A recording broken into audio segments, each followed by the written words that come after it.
Good afternoon भाई सबको। क्या हाल है सबके? बढ़िया, मौज में? बढ़िया नहीं है क्या? क्या मारो भाई, जो फालतू बोले मारो। बेटा लास्ट क्लास में हमने sale of goods act start करा था। सेल ऑफ गुड्स एक्ट में मैंने आपको लास्ट क्लास में एक टॉपिक स्टार्ट करवाया था जिसका नाम था बेटा डिलीवरी ऑफ गुड्स। ये जो टॉपिक है बड़ा सिंपल सा टॉपिक था। हमने लास्ट क्लास में अपनी थोड़ी सी चर्चा इसके बारे में आगे बढ़ाई थी और आज हम इसी चर्चा को कंटिन्यू करने वाले हैं। 5 मिनट लेते हुए जल्दी से मैं आपको लास्ट क्लास का एक बार रिकॉल कराता हूं और फिर अपन आगे बढ़ेंगे। सर सबसे पहले मैंने आपको डिलीवरी ऑफ गुड्स का मतलब बताया था। जब मैं डिलीवरी ऑफ गुड्स की बात करता हूं बेटा तो वहां पे क्या होता है? Voluntary transfer of possession, voluntary transfer of by one person to. Sir एक व्यक्ति से दूसरी व्यक्ति को वॉलंटरली इच्छा से पोजेशन का ट्रांसफर करना is what? Delivery of goods. Is what? Delivery of goods. फिर उसके बाद मैंने आपके साथ एक हेडिंग करी थी which is rules relating to delivery. तो मैंने आपको बोला था देयर आर 11 रूल्स, 11 पॉइंट्स है रिलेटेड टू डिलीवरी। हमने लास्ट क्लास में 3 बड़े छोटे छोटे पॉइंट को स्टडी करा था। 3 पॉइंट बड़े सिंपल से थे।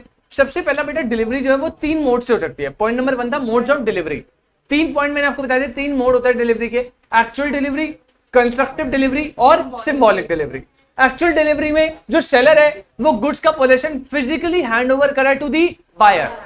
कंस्ट्रक्टिव डिलीवरी में एक थर्ड पार्टी गुड्स के पोजेशन पे है और वो सेलर को एक्नॉलेज करती है कि वो जो बायर को एक्नॉलेज करती है कि वो जो गुड्स है वो सेलर के बिहाफ पे वो डिलीवर करेगा।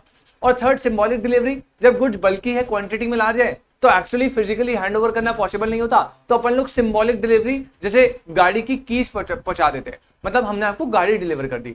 तो मोड्स में मैंने 3 मोड्स बताए थे, एक्चुअल डिलीवरी, कंस्ट्रक्टिव डिलीवरी और सिंबॉलिक डिलीवरी। पॉइंट नंबर 2 मैंने बोला था delivery of goods and payment of price. Delivery of goods and payment of price. तो मैंने आपको बस बड़े 2 सिंपल से पॉइंट बताए थे, दोनों के दोनों कंकरेंट है। कैसे है? कंकरेंट, मतलब साथ के साथ होंगे। जो सेलर है वो विलिंग एंड रेडी होना चाहिए टू डिलीवर द गुड्स, साथ के साथ बायर जो है वो उन गुड्स को एक्सेप्ट करेगा और विलिंग एंड रेडी होना चाहिए टू पे दी प्राइस। और पॉइंट नंबर 3 मैंने बोला goods in possession of a third party, जो कि कुछ नहीं है, कंस्ट्रक्टिव डिलीवरी यानी अटॉर्नमेंट जैसा ही है। अगर थर्ड पार्टी के पोजेशन में गुड्स है तो सेलर रिस्पॉन्सिबल नहीं है डिलीवरी के लिए, थर्ड पार्टी रिस्पॉन्सिबल है, वो एक्नॉलेज करेगी बायर को कि वो डिलीवरी करने आ रही है। इन 3 पॉइंट्स में जो डिलीवरी से रिलेटेड थे बड़े सिंपल पॉइंट थे।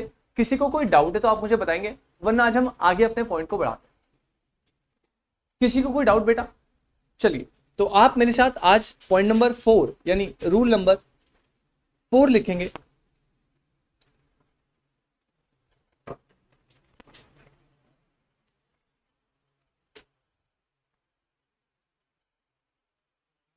रूल नंबर 4 लिखेंगे बेटा।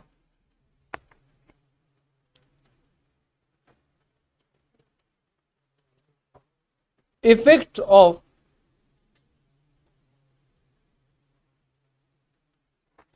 Part delivery. रूल नंबर 4 लिखेंगे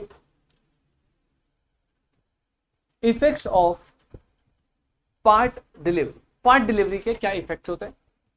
इससे पहले हम पार्ट डिलीवरी का मतलब समझेंगे, फिर हम इसके इफेक्ट्स लिखेंगे। बड़ा सिंपल सा पॉइंट है। 2 मिनट आराम से बस पेन में रख दो, शांति से मेरी बात करो बेटा। जो ये पार्ट डिलीवरी का कॉन्सेप्ट है ना, इसको थोड़ा सा हम समझ के चलते हैं। मान लीजिए यहां पे मिस्टर ए है और मिस्टर बी है। ए और बी के बीच में एक कॉन्ट्रैक्ट ऑफ सेल बनता है।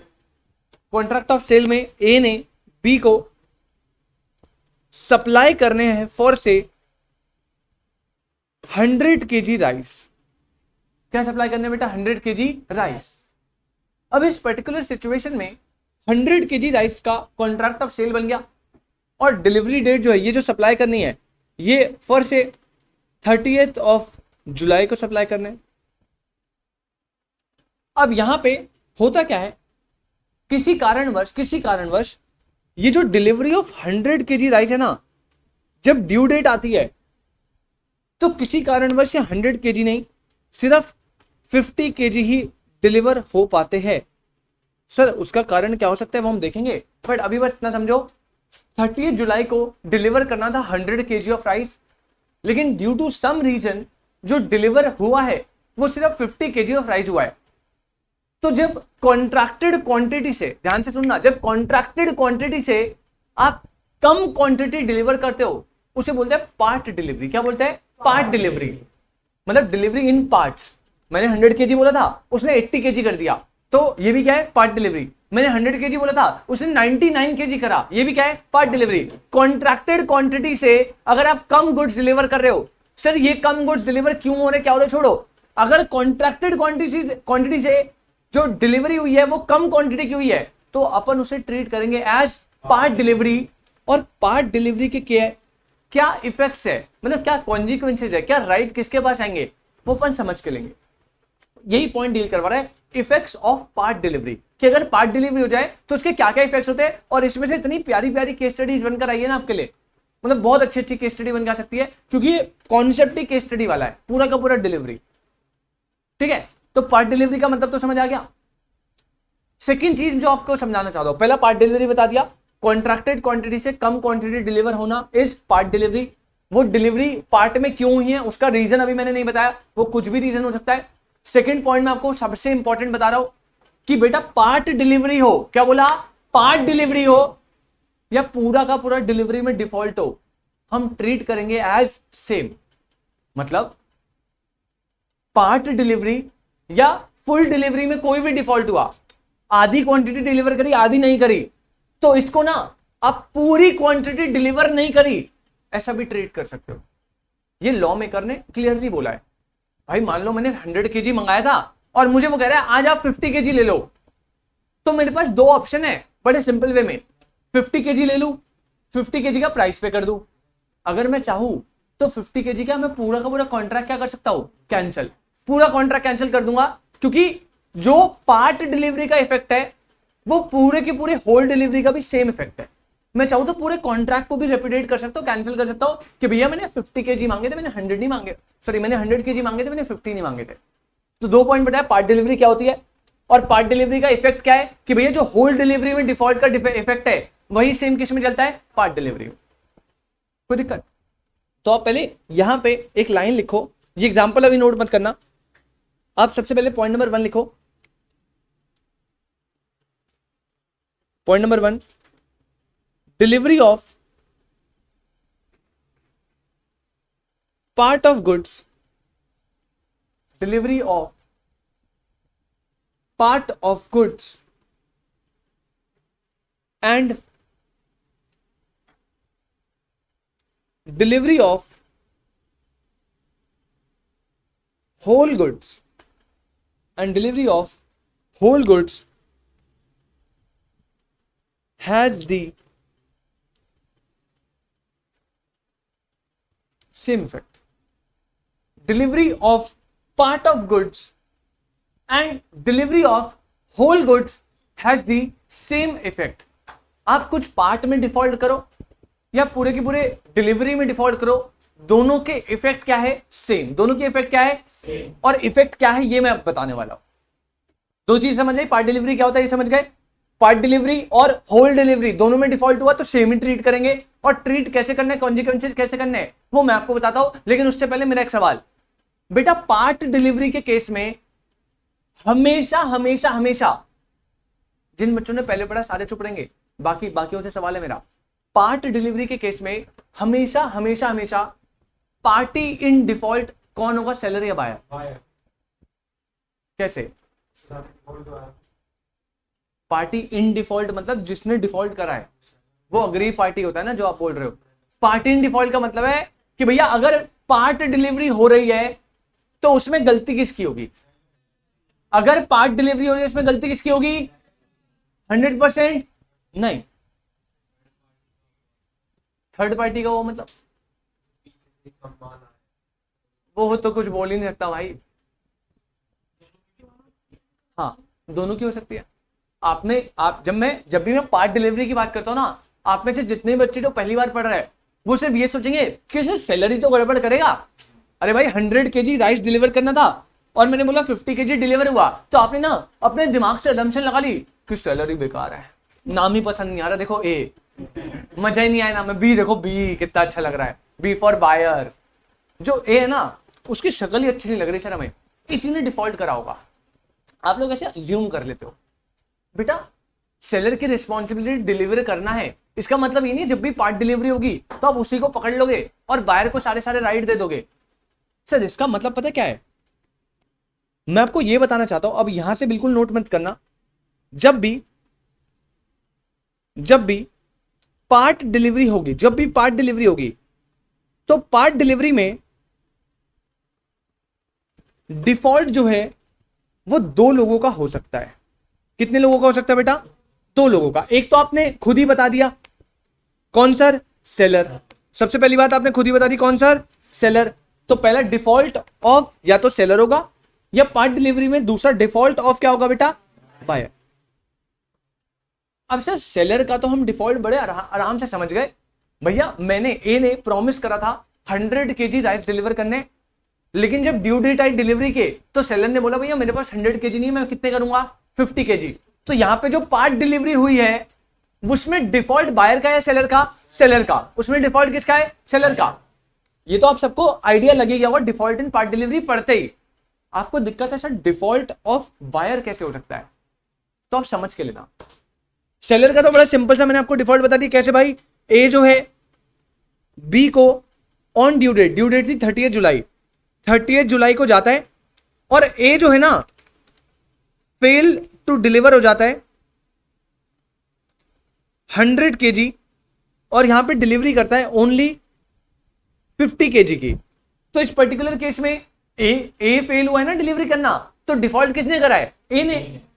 ये तो सर क्लियर है। बी वाला बताओ बायर कैसे कर देगा डिफॉल्ट? तो बेटा मान लो ना ए 30 जुलाई को 100 केजी राइस लेके डिलीवरी का प्रोसीजर कंप्लीट करने गया, मतलब निकल गया टेम्पो में 100 केजी राइस लेके, बैलगाड़ी में, कंधे पे, कैसे भी, और बी के पास पहुंचता है कि भैया ये ले कॉन्ट्रैक्टेड क्वांटिटी है, जो कॉन्ट्रैक्ट में हुई है फुल डिलीवरी कर रहा हूं, और देख ले 30 जुलाई स्पेसिफाइड टाइम पे कर रहा हूं, तूने जहां बोला था वहां पे स्पेसिफाइड प्लेस में कर रहा हूं, कोई दिक्कत नहीं है। लेकिन बी ने पता क्या बोला? बी ने बोला यार मेरे पास ना अभी मेरे गोडाउन में 100 केजी का जो स्पेस है वो अवेलेबल नहीं है।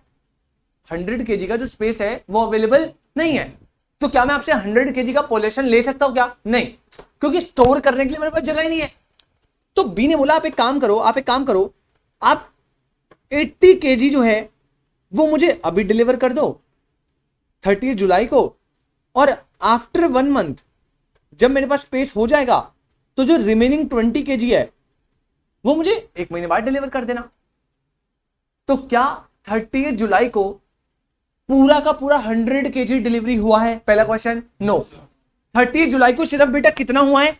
80 केजी। सिर्फ कितना हुआ है? 80 केजी। क्या सेलर जब घर से निकला था वो 80 केजी लेके निकला था? 100 केजी। सेलर 100 केजी की डिलीवरी देने निकला था ना, तो क्या सेलर अपने पॉइंट पे कोई डिफॉल्ट में है क्या? नहीं। यहां पे पार्ट डिलीवरी हुई है, यस, और उस पार्ट डिलीवरी में पूरा का पूरा डिफॉल्ट किसका है? बायर का। पूरा का पूरा डिफॉल्ट किसका है? बायर का। तो मैं आपको बस इतनी सी बात बताना चाहता हूं कि जब भी पार्ट डिलीवरी होगी तो पार्ट डिलीवरी में 2 केस हो सकते हैं, या तो पार्ट डिलीवरी में डिफॉल्ट सेलर का हो, जो आपने नॉर्मली समझा कि सेलर डिलीवर कर ही नहीं पा रहा पूरी क्वांटिटी, और सेकंड कई बार डिफॉल्ट किसका हो सकता है? बायर का। जब बायर का डिफॉल्ट होगा तो क्या सेलर रिस्पॉन्सिबल है? नहीं। जब सेलर का डिफॉल्ट है तो बायर रिस्पॉन्सिबल है? नहीं। और इसी को अपन ने नाम दिया क्या? Effects of part delivery. भाई जैसे मान लो अगर इस पर्टिकुलर केस में बायर ने भाई खुद से बोल दिया कि यार मैं 80 केजी जो है डिलीवर आज ले रहा हूं, बाकी 1 महीने बाद लूंगा 20 केजी। अब भाई यहां पे बस इतना सा काम है कि जो 20 केजी है ना बेटा, ये 20 केजी, इस 20 केजी को, सॉरी, इस 20 केजी को ए को अपने पास 1 मंथ तक रखना है। बस एक ही ऑब्लिगेशन है कि उसको ना इन गुड्स की, इन 20 केजी गुड्स की रीजनेबल टेक केयर करनी है। क्या करनी है? Reasonable take care. मतलब राइस को कहां रखते हो आप? राइस के अलग से कुछ बर्तन होते हैं, कुछ कंटेनर होते हैं, गोडाउन में रखना है, चूहे वूहे ना लग जाए, ऐसे खुले मत छोड़ दियो। बस सेलर की ये ऑब्लिगेशन है कि आप रीजनेबल टेक केयर कर दो। अगर रीजनेबल टेक केयर करी सेलर ने और उसके बावजूद भी कोई लॉस हो गया, तो भैया इसमें कौन रिस्पॉन्सिबल, सेलर या बायर? बायर। बट मैं बार बार बोल रहा हूं, अगर इफेक्ट ऑफ पार्ट डिलीवरी में पार्ट डिलीवरी डिफॉल्ट है बायर का, पार्ट डिलीवरी किसका डिफॉल्ट है? बायर बोल रहा है आज 80 केजी लूंगा, 20 केजी बाद में लूंगा, तो कोई दिक्कत नहीं है, सेलर जो है उसको रख लेगा। अगर सेलर ने उसकी रीजनेबल टेक केयर करी है, बस सेलर की ऑब्लिगेशन रीजनेबल टेक केयर करना है, 1 महीने बाद दे देना है। रीजनेबल टेक केयर कर रहा है तो कोई दिक्कत नहीं है बेटा। अगर रीजनेबल टेक केयर नहीं करा, लेकिन फिर कौन रिस्पॉन्सिबल हो जाएगा? सेलर। हाँ जी, सेलर पूरा। हाँ नहीं नहीं, मैं ये अभी केस बता रहा हूं कि अगर उसने 20 केजी अपने पास रख लिया, बायर ने बोला भाई मैं 80 लूंगा, 20 तो अभी रख अपने पास, अब वो जब 20 लेके जा रहा है, अगर वो 20 को एक्सेप्ट कर रहा है और बोल रहा है 1 महीने बाद दूंगा 20, तो आपकी लाइबिलिटी बस इतनी सी है सेलर की कि उस 20 केजी की रीजनेबल टेक केयर करनी है। रीजनेबल टेक केयर करते हुए 20 केजी को कोई भी लॉस हो गया, तो बायर भैया तेरी गलती है, क्योंकि मैं तो तुझे ड्यू डेट पे सारी अमाउंट दे रहा था ना, तूने नहीं एक्सेप्ट करी, मैंने रिटर्न ले ली थी, मैंने रीजनेबल टेक केयर भी करी, हो गया भाई लॉस, अर्थक्वेक आ गया, मेरा गोडाउन ही ढह गया, सारा सामान गया, तेरे 20 किलो भी गए। लेकिन अगर उसने एक्सेप्ट कर ली 20 केजी, कह रहा है 1 महीने बाद दूंगा, और रीजनेबल टेक केयर नहीं कर पाया, खुले में छोड़ दिए, कह रहा है छोड़ना उसके तो हटा, बाहर बारिश आई, कीड़े लग गए, चूहे खा गए, कोई भी रीजन हुआ, तो उस पर्टिकुलर केस में सेलर की क्या आ जाएगी? ऑब्लिगेशन आ जाएगी। हाँ जी, प्रैक्टिकल लाइफ में ना, नहीं नहीं यार, ऐसा देखो, प्रैक्टिकल लाइफ में एक बात बताओ, आप कभी भी शॉप पे जाते हो, समझो जो तू बोल रहे हैं ना प्रैक्टिकल लाइफ में एप्लीकेबल ही नहीं है। नहीं नहीं, रुको रुको, समझ के रहो। अगर आप कभी प्रैक्टिकल लाइफ में आप अपने आप को सेलर समझो, मैं आपकी शॉप पे कोई सामान लेने आया हूं, और मैंने आपसे एक लिमिटेड क्वांटिटी का डिसाइड किया था 100 केजी, और मैं कह रहा हूं यार 100 केजी तो मैं कर नहीं पाऊंगा, आप मुझे 80 केजी बेच दो, तो तू क्या बोलेगा? नहीं, 80 भी नहीं बेचूंगा। समझ, तू 100 केजी का, अब चल 100 में नहीं एक्सेप्ट कर रहा भाई, लेकिन तू ये तो सोचेगा मेरा सामान कुछ तो बिके, तू रिजेक्ट कर सकता है कि मैं 80 बेच ही नहीं रहा, छोड़ो मेरे को तो इससे डील ही नहीं करनी। भाई आप सेलर हो ना, आप सामान तो बेचने का ट्राई करोगे, तो आप 80 केजी तो निकालोगे ना। तो जनरली प्रैक्टिकल लाइफ में सेलर ये चीज नहीं करता, लेकिन बायर ये चीज कर देता है। जैसे शेयर का केस है, जब आईपीओ आगे तो लॉट साइज होता है, अब आप ऐसे तो कह नहीं सकते। हाँ वो तो एक्सेप्शन केस हो गया, उसमें तो पर्टिकुलरली भाई वो तो, अब देखो गुड ही ऐसा है कि आप मुझे सेपरेट नहीं कर सकते। नहीं, हाँ वो कोई वैल्यू नहीं है, तो गुड गुड पे डिपेंड करता है, हाँ गुड कह सकते हो आप।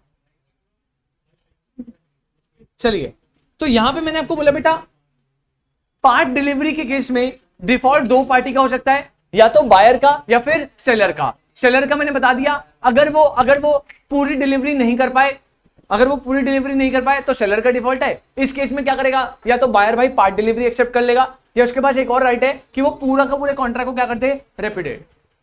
सेकंड, अगर बायर का डिफॉल्ट है, बायर का डिफॉल्ट कैसे होगा कि भैया वो फुल डिलीवरी एक्सेप्ट ही नहीं कर पा रहा, वो कह रहा है स्पेस नहीं है, कुछ नहीं है, और वो कह रहा है आप रख लो, तो उसने रखवा दिए और सेलर ने कोई रीजनेबल टेक केयर करते हुए लॉस कर दिया, तो बेटा बायर की रिस्पॉन्सिबिलिटी है, बायर का लॉस है, क्योंकि सेलर ने तो अपनी ऑब्लिगेशन यानी रीजनेबल टेक केयर करनी थी वो कर ली।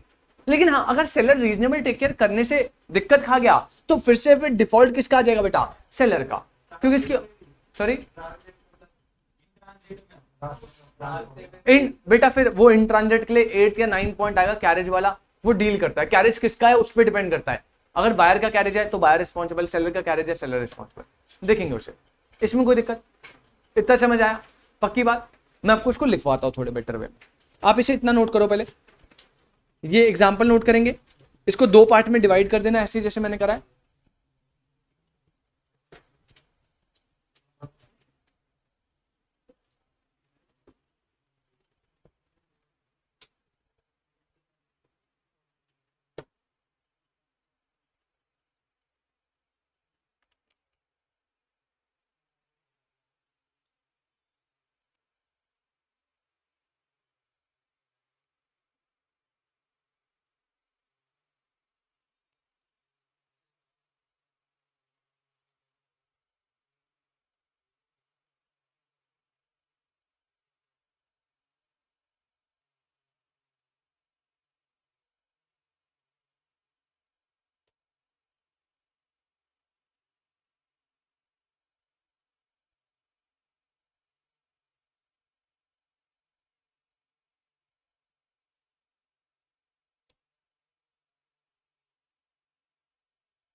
बायर वाले केस में ये बायर ने क्या बोला बेटा, आप लिख लेना, इसने बोला आई टेक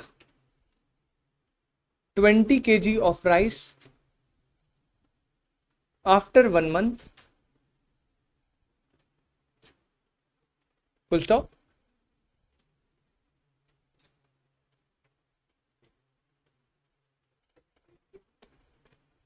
और तब तक के लिए ए ने बोला, सॉरी बी ने बोला कि ए जो है आप 20 kg को अपने गोडाउन में संभाल के रखना। अब देखो डिफॉल्ट बायर का कब होगा, तो डिफॉल्ट जो है बायर का दो केसेस में हो सकता है। केस नंबर 1 लिखो, केस नंबर 1 इसी एग्जांपल में, इफ फायर हो जाती है कहां पे बेटा, गोडाउन में, and seller did reasonable take care, and seller did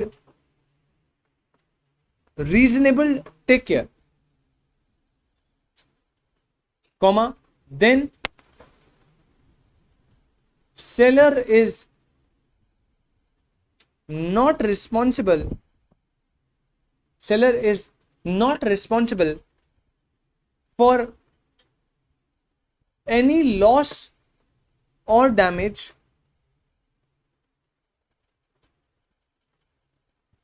full stop. अगर बायर ने पार्ट डिलीवरी बोली कि मैं 20 kg नहीं रख लूंगा, अभी आप 20 kg अपने पास रखिए, और जैसे उसे वापस करे तो सेलर ने अपने गोडाउन में रखा, रीजनेबल टेक केयर करा, लेकिन फिर भी लॉस हो गया, तो बेटा वहां पे डिफॉल्ट किसका, बायर का, और सेलर किसी भी लॉस किसी भी डैमेज के लिए रिस्पॉन्सिबल नहीं है।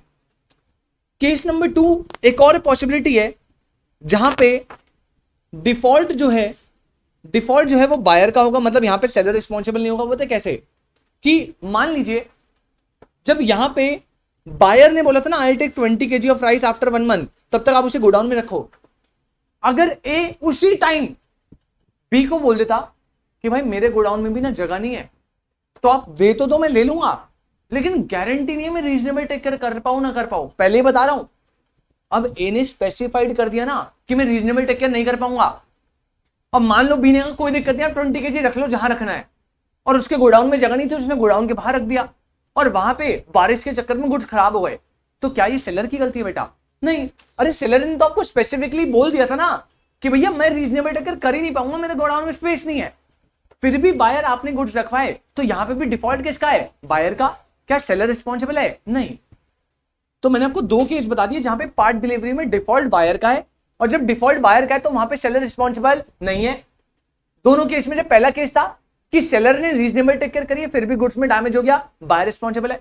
सेकंड, सेलर ने स्पेसिफाई सिग्निफाई कर दिया कि भैया मैं गुड्स की रीजनेबल टेक केयर कर ही नहीं पाऊंगा, फिर भी बायर फोर्सफुली गुड्स रखवा रहा है, वहां पे भी कौन रिस्पॉन्सिबल है? सेलर, और सॉरी बायर, सेलर रिस्पॉन्सिबल नहीं है। तो सेकंड पॉइंट लिख लो, case number 2, if seller says I don't have space, इसी एग्जांपल में बता रहा हूं, I don't have space in my godown, and if goods will be destroyed or damaged, then I am not responsible। Clearly उसने signify कर दिया, तो बेटा उस केस में भी seller is not responsible. Default किसका? बायर का। मेन तो यही समझाना था, सेलर वाला तो बड़ा सिंपल ही है।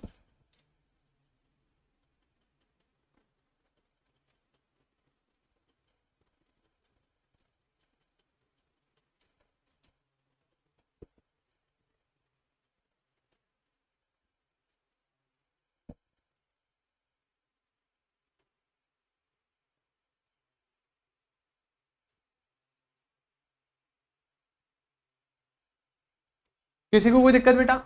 बायर के डिफॉल्ट में, हाँ जी, बायर के डिफॉल्ट में किसी को कोई दिक्कत? तो यहां पे दोनों केसेस में डिफॉल्ट बायर का है और दोनों केसेस में सेलर रिस्पॉन्सिबल नहीं है। अगर पार्ट डिलीवरी में सेलर रीजनेबल टेक केयर कर रहा है फिर भी कोई लॉस हो जाए, सेलर रिस्पॉन्सिबल नहीं है, बायर रिस्पॉन्सिबल है। अगर सेलर ने पहले से सिग्निफाई कर दिया कि मेरे गोडाउन में स्पेस नहीं है या मैं रीजनेबल टेक केयर नहीं कर पाऊंगा, फिर भी बायर ने बोला सेलर आप ही रख लो, उस केस में भी सेलर रिस्पॉन्सिबल नहीं है, बायर गलती है। और हम सेकंड केस जो है लेफ्ट हैंड साइड आपने बोला डिफॉल्ट बाय सेलर, और अगर यहां पे सेलर का डिफॉल्ट है तो यहां पे जो केस चलेंगे वहां पे बायर रिस्पॉन्सिबल नहीं होगा। तो कौन से वो केसेस है, जल्दी से आप लिख लीजिए। केस नंबर 1,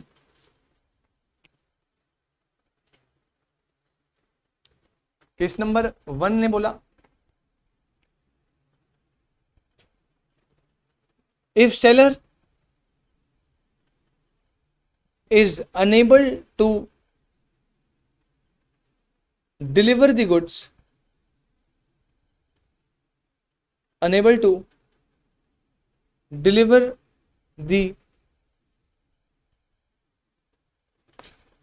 whole goods, इस केस में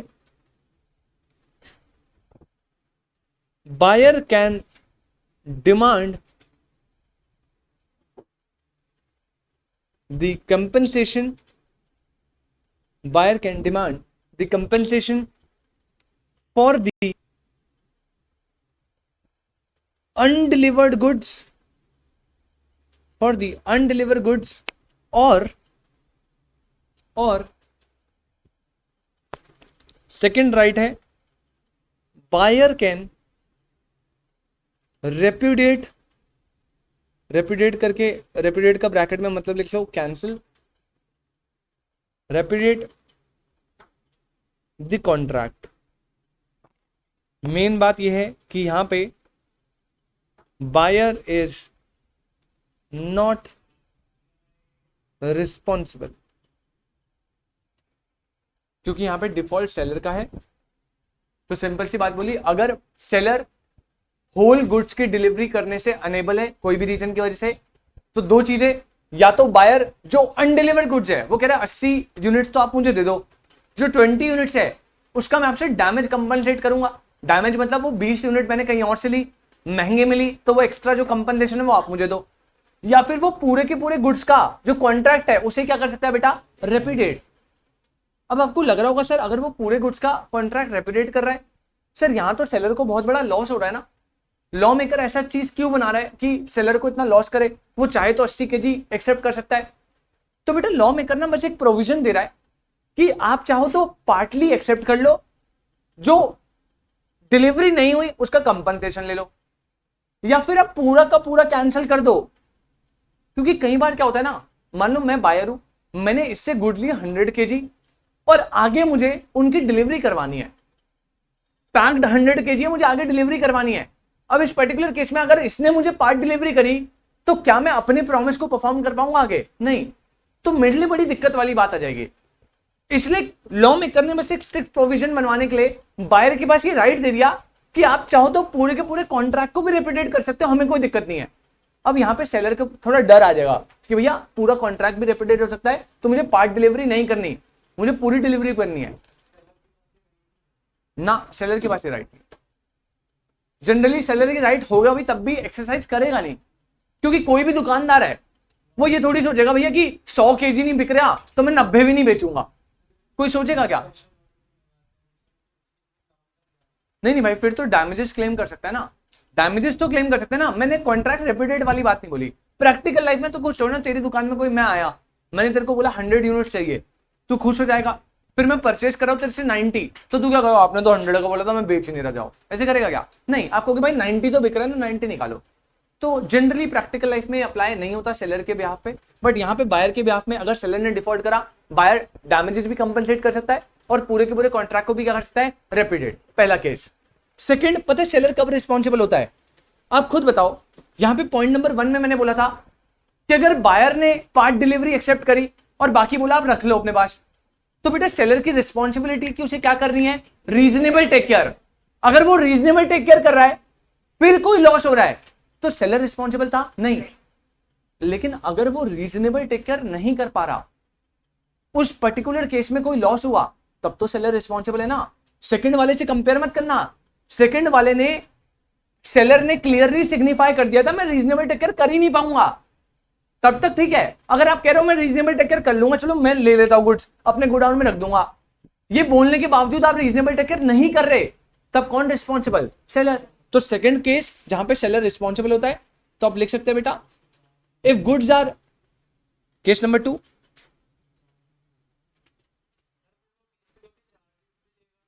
अगर कोई एक्स्ट्रा एक्सपेंस लग रहा है, जैसे स्टोरेज वगैरह में कोई एक्सपेंस लग रहा है ट्रांसपोर्टेशन में, तो वो ऑब्वियसली सेलर चार्ज करेगा बाहर से।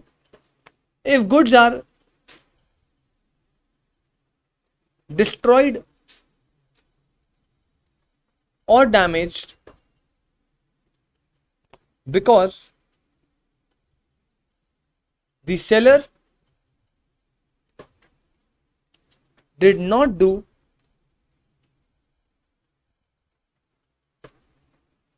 reasonable take care, comma, the seller is responsible for all such loss or damage। और फिर से क्रक्स ये निकला, बायर इज नॉट रिस्पॉन्सिबल। मतलब सिंपल सी बात कहूं बेटा, सिंपल सी बात कहूं तो जब सेलर का डिफॉल्ट है तो सेलर रिस्पॉन्सिबल है, बायर इज नॉट रिस्पॉन्सिबल। जब बायर का डिफॉल्ट है तो बायर रिस्पॉन्सिबल है, सेलर इज नॉट रिस्पॉन्सिबल। और वो कब कब होगा तो मैंने बता दिए, सेलर कब कब रिस्पॉन्सिबल होगा। दो केस, पहला जब वो डिलीवरी होल डिलीवरी करने से फेल हो जाए तो बायर डैमेजेस क्लेम कर सकता है या पूरे के पूरे कॉन्ट्रैक्ट को रेपुडिएट कर सकता है। नंबर 2 उसने बोला कि अगर सेलर जो है वो रीजनेबल टेक केयर नहीं कर पाया गुड्स की, उस पर्टिकुलर केस में भी वो रिस्पॉन्सिबल हो सकता है। और बायर की बात करूं, बायर कब कब रिस्पॉन्सिबल होगा, तो सर उसके लिए भी 2 केस बताए कि भाई अगर सेलर रीजनेबल टेक केयर कर रहा है फिर भी लॉस हो गया तो सेलर की गलती नहीं है, बायर रिस्पॉन्सिबल होगा। या सेकंड, सेलर स्पेसिफाई कह रहा है कि मैं रीजनेबल टेक केयर नहीं कर पाऊंगा, उसके बावजूद भी आप फोर्सफुली उसको गुड्स रखवा देते हो और गुड्स को कोई लॉस हो गया, उस केस में भी कौन रिस्पॉन्सिबल? बायर। तो जब सेलर का डिफॉल्ट है तो बायर रिस्पॉन्सिबल और सेलर रिस्पॉन्सिबल है, बायर नहीं। जब बायर का डिफॉल्ट है तो बायर रिस्पॉन्सिबल है, सेलर नहीं। कोई दिक्कत? जिसका डिफॉल्ट वो रिस्पॉन्सिबल। 1 मिनट लीजिए, फटाफट इसे रीड कीजिए बेटा। कोई भी दिक्कत है इस पॉइंट में तो मुझे बताएंगे। अब ये जो 2-4 पॉइंट आने वाले ना लगातार, इनसे केस स्टडी फंसती है, तो थोड़े से टेक्निकल है, लिखने से ज्यादा इसके कॉन्सेप्ट पे आप ज्यादा ध्यान दो।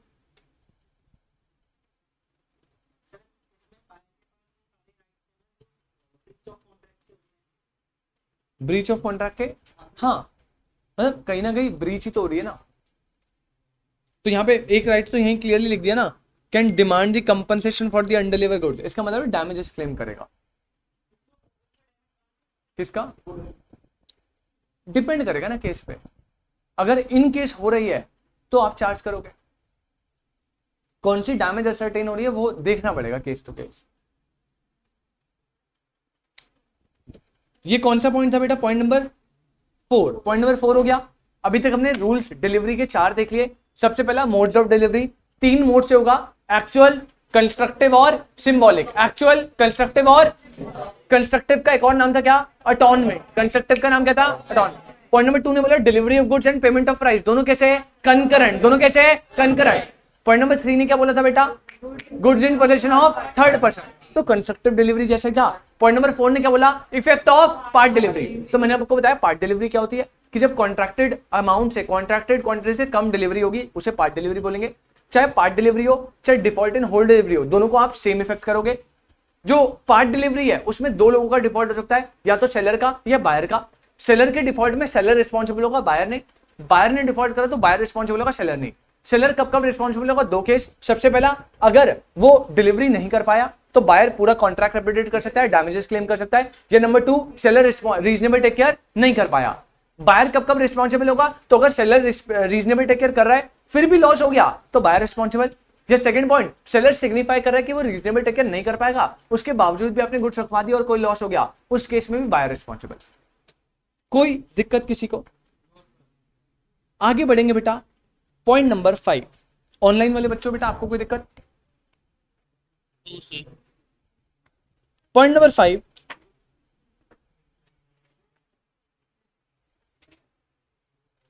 Place of delivery. हाँ जी हाँ जी, डायरेक्ट क्वेश्चन नहीं आएगा भाई। Place of delivery and time of delivery.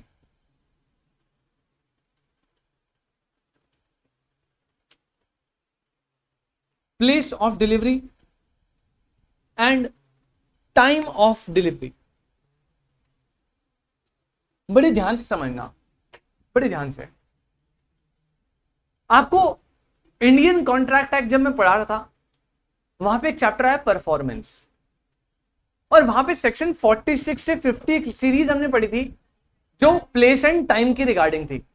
अगर आपको याद हो, सेक्शन 46 पहले पॉइंट जो है कि सर अगर टाइम स्पेसिफाइड नहीं है, कोई एप्लीकेशन भी नहीं देनी, तो उसने बोला था टाइम क्या है? Reasonable time. टाइम क्या है? Reasonable time. सेकंड पॉइंट ने बोला था कि अगर एप्लीकेशन नहीं देनी लेकिन टाइम स्पेसिफाइड है, तो जिस टाइम पे स्पेसिफाइड है, लेकिन बोला था यूजुअल बिजनेस आवर। क्या बोला था? Usual business hour. आपको याद है टाइम एंड प्लेस के लिए कैसे बात करी थी? तो बेटा ज्यादा कोई डिफरेंस नहीं है। अरे कॉन्ट्रैक्ट ऑफ सेल भी एक तरह का क्या है? कॉन्ट्रैक्ट। तो जो टाइम एंड प्लेस के सेक्शन 46 से 50 वहां पे लग रहे थे, सेम के सेम प्रोविजन यहां पे अप्लाई होते हैं। तो उसी बात को मैं क्या फिर से वो एक्सपैंड करके बताओ, ये छोटा सा क्रक्स दे दूं आपको, छोटा सा क्रक्स। आपको सबको पता है भाई, अगर टाइम स्पेसिफाइड नहीं है तो रीजनेबल टाइम देना है, अगर टाइम स्पेसिफाइड है तो जिस टाइम बोला है उस टाइम देना है, बस usual business hour. Place specified नहीं है तो आपकी ड्यूटी है पहले प्लेस को स्पेसिफाइड करो कि परफॉर्मेंस कहां करनी है, उससे पहले आप परफॉर्मेंस नहीं कर सकते। तो थोड़े बहुत पॉइंट सेम है, थोड़े बहुत चेंजेस है। क्या चेंजेस है मैं आपको क्रक्स में बता देता हूं, बड़ा सिंपल सी चीज है। देखो पॉइंट नंबर 1 लिखेंगे। Point number 1, goods must be delivered. अब बेटा यहां पे परफॉर्मेंस जो है, परफॉर्मेंस हमेशा क्या होगी? Delivery of goods. पहले तो कॉन्ट्रैक्ट में परफॉर्मेंस कुछ भी हो सकती थी ना, लेकिन यहां पे कॉन्ट्रैक्ट ऑफ सेल बन रहा है, तो वहां पे परफॉर्मेंस का मतलब क्या है? Delivery of goods. तो पहले पॉइंट ने बोला delivery, goods must be delivered at the place and time specified in the contract. Goods must be delivered at the place and time specified in the contract. मतलब पहला point बड़ी simple सी बात बोल रहा है कि जिस प्लेस और जिस टाइम पे परफॉर्मेंस स्पेसिफाइड की गई थी, परफॉर्मेंस मतलब डिलीवरी ऑफ गुड्स यहां पे करनी है, इस टाइम करनी है, पहला पॉइंट ने बोला वहीं पे करनी है भाई। पर दिक्कत आती है सर अगर स्पेसिफाइड नहीं है, तो बेटा सेकंड पॉइंट बनाओ प्लेस। सेकंड पॉइंट बनाओ प्लेस। अब यहां पे थोड़ा सा कॉन्ट्रैक्ट ऑफ सेल ने अलग बात बोली। सबसे पहला इसमें सबसे पहला पॉइंट है, अगर प्लेस स्पेसिफाइड है इन कॉन्ट्रैक्ट, तो भाई जो स्पेसिफाइड है उस प्लेस में डिलीवरी ऑफ गुड्स होगा। प्लेस के रिगार्डिंग 3 बातें बोली है। सबसे पहला, जो स्पेसिफाइड प्लेस है डिलीवरी की आपको वहां पे करनी है। लेकिन दूसरी चीज, अगर स्पेसिफाइड प्लेस नहीं है, अगर कोई भी प्लेस स्पेसिफाइड नहीं है, तो सेकंड पॉइंट ने पता क्या बोला कि प्लेस ऑफ डिलीवरी कहां होगी? वो होगा प्लेस ऑफ एग्रीमेंट। क्या होगा? प्लेस ऑफ, मतलब सर मैं जो है ना एग्रीमेंट बना रहा हूं, कॉन्ट्रैक्ट ऑफ सेल बना रहा हूं हितांश भाई के साथ कि गुड्स ना डिलीवर करना है इतने टाइम में और हितांश भाई के घर पे। क्या मैंने कॉन्ट्रैक्ट ऑफ सेल में प्लेस को स्पेसिफाइड कर रखा है? हितांश भाई का घर ना स्पेसिफाइड है, तो पॉइंट नंबर 1 में आ जाएगा स्पेसिफाइड जो कॉन्ट्रैक्ट में है वही प्लेस होगी। अगर मान लो मैं कॉन्ट्रैक्ट बनाते टाइम स्पेसिफाइड नहीं करता प्लेस, तो लॉ ने डेन माना अगर प्लेस स्पेसिफाइड नहीं है तो डिलीवरी ऑफ गुड्स कहां पे करनी है? Place of agreement. मतलब भाई जहां पे आप कॉन्ट्रैक्ट बना रहे हो ना, वहीं पे डिलीवरी ऑफ गुड्स होगा। लेकिन कब होगा? अगर स्पेसिफाइड प्लेस कॉन्ट्रैक्ट में नहीं है। पहला बोला अगर प्लेस स्पेसिफाइड है तो जो स्पेसिफाइड है वहां करो, अगर कोई प्लेस स्पेसिफाइड नहीं है तो कॉन्ट्रैक्ट ऑफ सेल ने बोला सेकंड प्लेस होगी प्लेस ऑफ एग्रीमेंट। और अगर प्लेस ऑफ एग्रीमेंट भी किसी रीजन से असर्टेन नहीं हो पा रही, मतलब फोन में करा एग्रीमेंट, अरे फोन में कर दिया तो प्लेस ऑफ एग्रीमेंट नहीं है ना, आपने प्लेस को स्पेसिफाइड करा, तो थर्ड केस में जो बेटा प्लेस बनेगी ना वो बनेगी जहां पे गुड्स मैन्युफैक्चर्ड है या फिर प्रोड्यूस है। जहां पे गुड्स मैन्युफैक्चर्ड है या प्रोड्यूस है वहां पे डिलीवरी होगी, वहीं पे आना पड़ेगा आपको डिलीवरी रिसीव करने। हितांश का एड्रेस नहीं पता, मैंने अगर घर पे बोल दिया भाई मैं घर पे डिलीवरी करूंगा तो स्पेसिफाइड प्लेस है, मैं डिलीवरी उसके घर पे करूंगा। अगर भाई फिर वो आएगा ना जहां पे गुड्स मैन्युफैक्चर हो रहे हैं वहां पे आना पड़ेगा आपको डिलीवरी लेने के लिए। पहला, अगर सेलर ने और बायर ने मिलके प्लेस स्पेसिफाइड कर दी काली घाटी के पीछे डिलीवरी करनी है तो काली घाटी के पीछे डिलीवरी होगी। सेकंड, और रात के 12 बजे, ऐसे काम रात के 12 बजे, ये हमारी एक्सेप्शन, मैं बोल रहा हूँ रात के 12 बजे एक्सप्रेसली बता दिया ना भाई, तो वो तो स्पेसिफाइड कर दिया। सेकंड बेटा, अगर कोई स्पेसिफाइड प्लेस नहीं है कॉन्ट्रैक्ट में तो आपको प्लेस ऑफ एग्रीमेंट जहां पे एग्रीमेंट बन रहा था वहां पे गुड्स डिलीवर करने हैं। और अगर स्पेसिफाइड भी नहीं है और किसी रीजन से आप प्लेस ऑफ एग्रीमेंट भी डिसाइड नहीं कर पा रहे तो आपको जहां पे गुड्स मैन्युफैक्चर या प्रोड्यूस हो रहे हैं वहां पे डिलीवरी रिसीव करनी है। समझे क्या? प्लेस क्लियर है? प्लेस क्लियर है? और टाइम को लेकर तो कुछ दिक्कत ही नहीं है। टाइम के रिगार्डिंग बस दो बातें बोली। पहली बात बेटा, specified in contract, specified in contract, भाई डिलीवरी ऑफ गुड्स उस टाइम पे होगा जो टाइम कॉन्ट्रैक्ट में स्पेसिफाइड था। और अगर टाइम स्पेसिफाइड नहीं है तो बेटा सेकंड ने बोला reasonable time period, reasonable time period. और ये रीजनेबल टाइम क्या होता है बेटा? ये क्वेश्चन ऑफ द फैक्ट है, ये क्वेश्चन ऑफ द फैक्ट है, मतलब केस टू केस डिफर करेगा कि रीजनेबल टाइम क्या होता है। सॉरी, नॉर्मली तो 10 से 6, 10 से 6 नॉर्मली है। नहीं, यहां पे कॉन्ट्रैक्ट ऑफ सेल में वो ये बात बोल ही नहीं रहा। ये यूजुअल बिजनेस आर वगैरह है ना, ये अलग है थोड़ा सा। यहां पे बस इसने इतना बोला, कॉन्ट्रैक्ट ऑफ सेल में टाइम को लेकर दो बात बोली है। 46 मैंने बोला सिमिलर है, सेम नहीं है, जो चेंजेस है मैंने बता दिए। प्लेस को लेके क्या वहां पे आपने प्लेस कहीं पे पढ़ा था कि प्लेस ऑफ एग्रीमेंट होती है? वहां पे तो ऐसा कुछ था ही नहीं। क्या आपने पढ़ा था मैन्युफैक्चर और गुड्स जहां प्रोड्यूस होते हैं? नहीं, वहां पे तो कुछ था ही नहीं, क्योंकि वहां पे बेटा परफॉर्मेंस कुछ भी हो सकती है ना। यहां पे परफॉर्मेंस क्या है? Delivery of goods. तो यहां पे चेंजेस है उसके अकॉर्डिंगली। तो प्लेस को लेके जो बातें अलग है वो मैंने नीचे लिखवा दी। टाइम को लेके बस दो ही बातें हैं, या तो स्पेसिफाइड टाइम है तो स्पेसिफाइड टाइम में डिलीवरी करनी है, और अगर टाइम स्पेसिफाइड नहीं है तो रीजनेबल टाइम में डिलीवर करनी है। बिजनेस आर वगैरह के रिलेटेड यहां पे कोई भी प्रोविजन नहीं लिखा हुआ, वो कॉन्ट्रैक्ट में था, जनरल कॉन्ट्रैक्ट में, कॉन्ट्रैक्ट ऑफ सेल में कोई प्रोविजन अप्लाई नहीं है। कोई दिक्कत?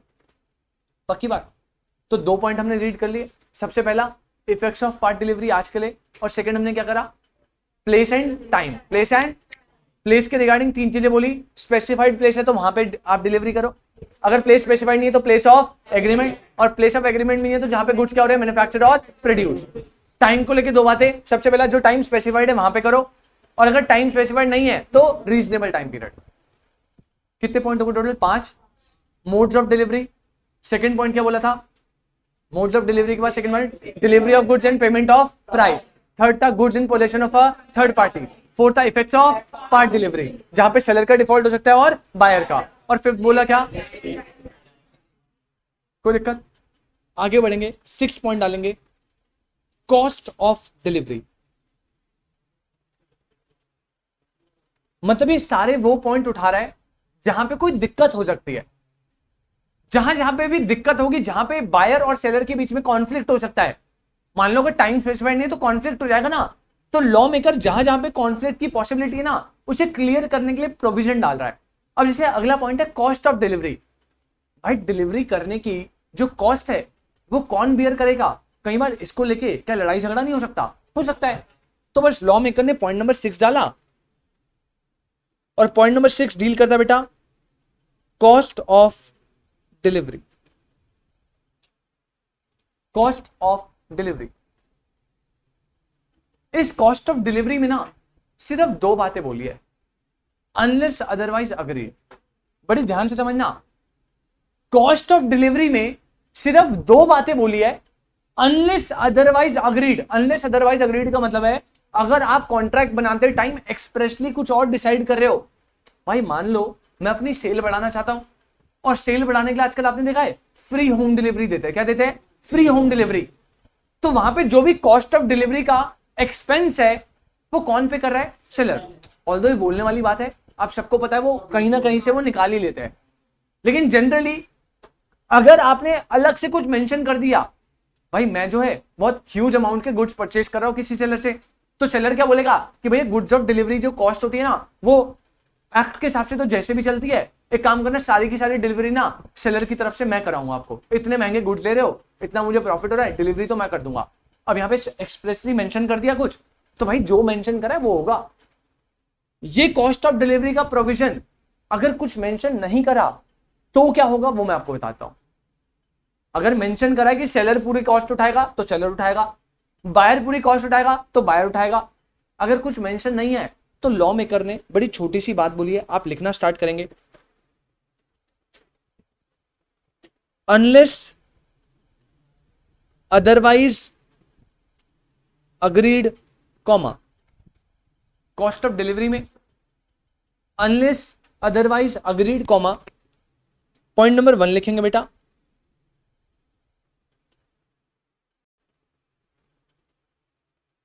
all the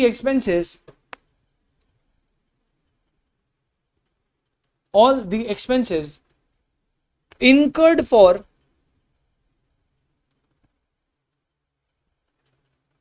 putting the goods, all the expenses incurred for putting the goods into a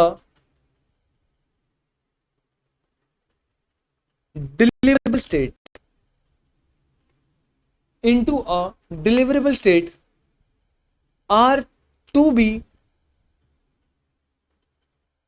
borne by the seller। और इस वर्ड को आप बहुत अच्छे से अंडरलाइन कर लो बेटा, all expenses incurred for putting the goods into a deliverable state. इसको बड़े अच्छे से आप अंडरलाइन करेंगे डिलीवरेबल स्टेट को, और यहां पे स्टार बना देना, इसको मैं अभी समझाऊंगा। और पॉइंट नंबर 2 लिखेंगे, point number 2,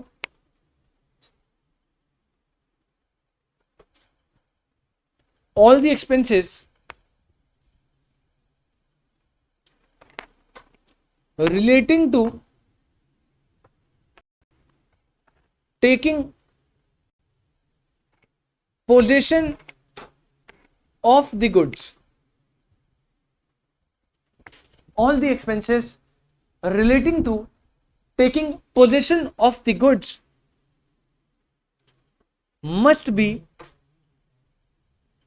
borne by the buyer,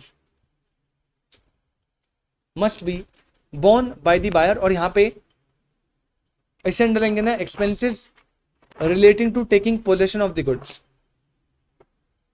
expenses relating to taking possession of the goods must be borne by the buyer। ऐसा कुछ ना बेटा, क्या बोल रहा है बड़े ध्यान से समझना, सिर्फ दो बातें, लेकिन ऊपर सबसे बड़ी कंडीशन लगा दी, अनलेस अदरवाइज अग्रीड। क्या बोला है? Unless otherwise agreed. अगर कुछ अलग से अग्री हुआ है तब तो जो अग्री हुआ है कॉन्ट्रैक्ट में वो फॉलो करना है। मतलब मैंने आपसे गुड्स परचेज करने का ऑर्डर दिया, मैंने कहा दीपक भाई 100 किलो चावल चाहिए, कोई दिक्कत तो नहीं है? दीपक भाई हो जाएगा सर। मैंने बोला दीपक भाई घर तक, मेरे घर तक जब तक गुड्स नहीं आते उसके 20 तक का जो भी डिलीवरी चार्जेस है सारा आपको पे करना है, पहले क्लियर कर रहा हूं। दीपक ने कहा हो जाएगा। तो क्या एंड में कॉस्ट ऑफ डिलीवरी जब शेयर करने की बारी आएगी तो कोई कॉन्ट्रडिक्शन होगी क्या? सारा कॉस्ट किसको बियर करना है? दीपक को। मैंने कॉल करा दीपक भाई 100 किलो राइस देने, क्या हो जाएगा क्या? दीपक भाई ने कहा सर कोई दिक्कत तो नहीं है, लेकिन ना अपन डिलीवरी नहीं करवाते, तो आपको दुकान से उठा के आना पड़ेगा, और जो भी रिक्शा विक्शे का भाड़ा है खुद देख लेना, हमारी कोई दिक्कत नहीं है, लेना तो लो नहीं चलते बनो।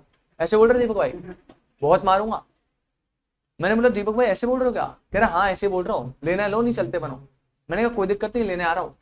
बेटा अनलेस अगर स्पेशली मेंशन है ना, तो ऑटो में आया, चावल उठाए, ऑटो से वापस गया, सारा का सारा कॉस्ट किसको बियर करना है? मुझे। दोनों एग्जांपल में क्लियर कॉन्ट्रैक्ट में मेंशन था कि सेलर को कॉस्ट बियर करनी है, बायर को। तो जो मेंशन है आपको वो करना है। लेकिन अगर कुछ मेंशन नहीं है तो कॉन्ट्रडिक्शन ना हो, कोई दिक्कत ना हो, इसलिए प्रोविजन पर सिंपल सी बात करें, दो चीजें। डिलीवरी स्टेट तक आने में एक वर्ड लिखा है मैंने यहां पे, डिलीवरेबल स्टेट। क्या वर्ड लिखा है? Deliverable state. अब आपके दिमाग में क्वेश्चन उठेगा डिलीवरेबल स्टेट क्या है? बड़े बच्चे ना कंफ्यूज हो जाते हैं इसको सुन के। डिलीवरेबल स्टेट का मतलब क्या होता है? ये वो कुछ जो आपको समझ में आ रहा है, शायद हो सकता है करेक्ट हो, लेकिन मैं बता रहा हूं इनकरेक्ट होगा, मैं अभी करेक्ट करूंगा ऐसे। डिलीवरेबल स्टेट तक लाने के लिए जितने भी एक्सपेंस लगे वो सारे सेलर बियर करेगा। डिलीवरेबल स्टेट से लेके गुड्स का पोजेशन ट्रांसफर करने तक जितने भी एक्सपेंस लगे वो सारा बायर बियर करेगा ना। पैकिंग नहीं होता डिलीवरेबल स्टेट। आपके दिमाग में डिलीवरेबल स्टेट बेटा पैकिंग आ सकता है, लेकिन समझो, रुको रुको, ऐसा जरूरी नहीं है कि हमेशा सिर्फ पैकिंग करना ही डिलीवरेबल स्टेट। तो मैं आपको पहले क्लियर कर रहा हूं, पता है कैसे? अभी मैं आपको डिलीवरेबल स्टेट का मतलब समझाऊंगा ना, फिर मैं आपको अभी एक एग्जांपल दूंगा जहां पे आप गुड्स को पैक तो कर रहे हो लेकिन वो डिलीवरेबल स्टेट नहीं आ रहा।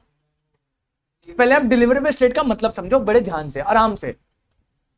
अगर मैं लॉ मेकर की डेफिनेशन दूं ना, तो आप ना इतना प्रोविजन नोट करा ना, इसके बाद मैंने डिलीवरेबल स्टेट में जो स्टार लगाया ना, उस स्टार को मैं यहां पे डिफाइन कर रहा हूं। आप लिखो डिलीवरेबल स्टेट की definition. Deliverable state is that state, deliverable state is that state in which buyer is bound to buy the goods. Buyer is bound to buy the goods. Provision deliverable state को ऐसे define कर रहा है, deliverable state is a state in which buyer is bound to buy the goods. आपको याद है mummy oranges लेने गई थी, याद है ना?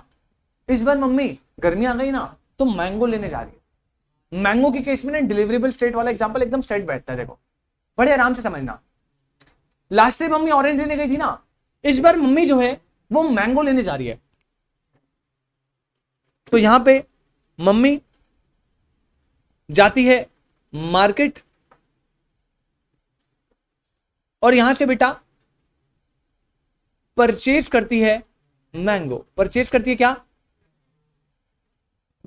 अब मम्मी ने ना फॉर एग्जांपल 10 किलो मैंगो लिए। कितना किलो?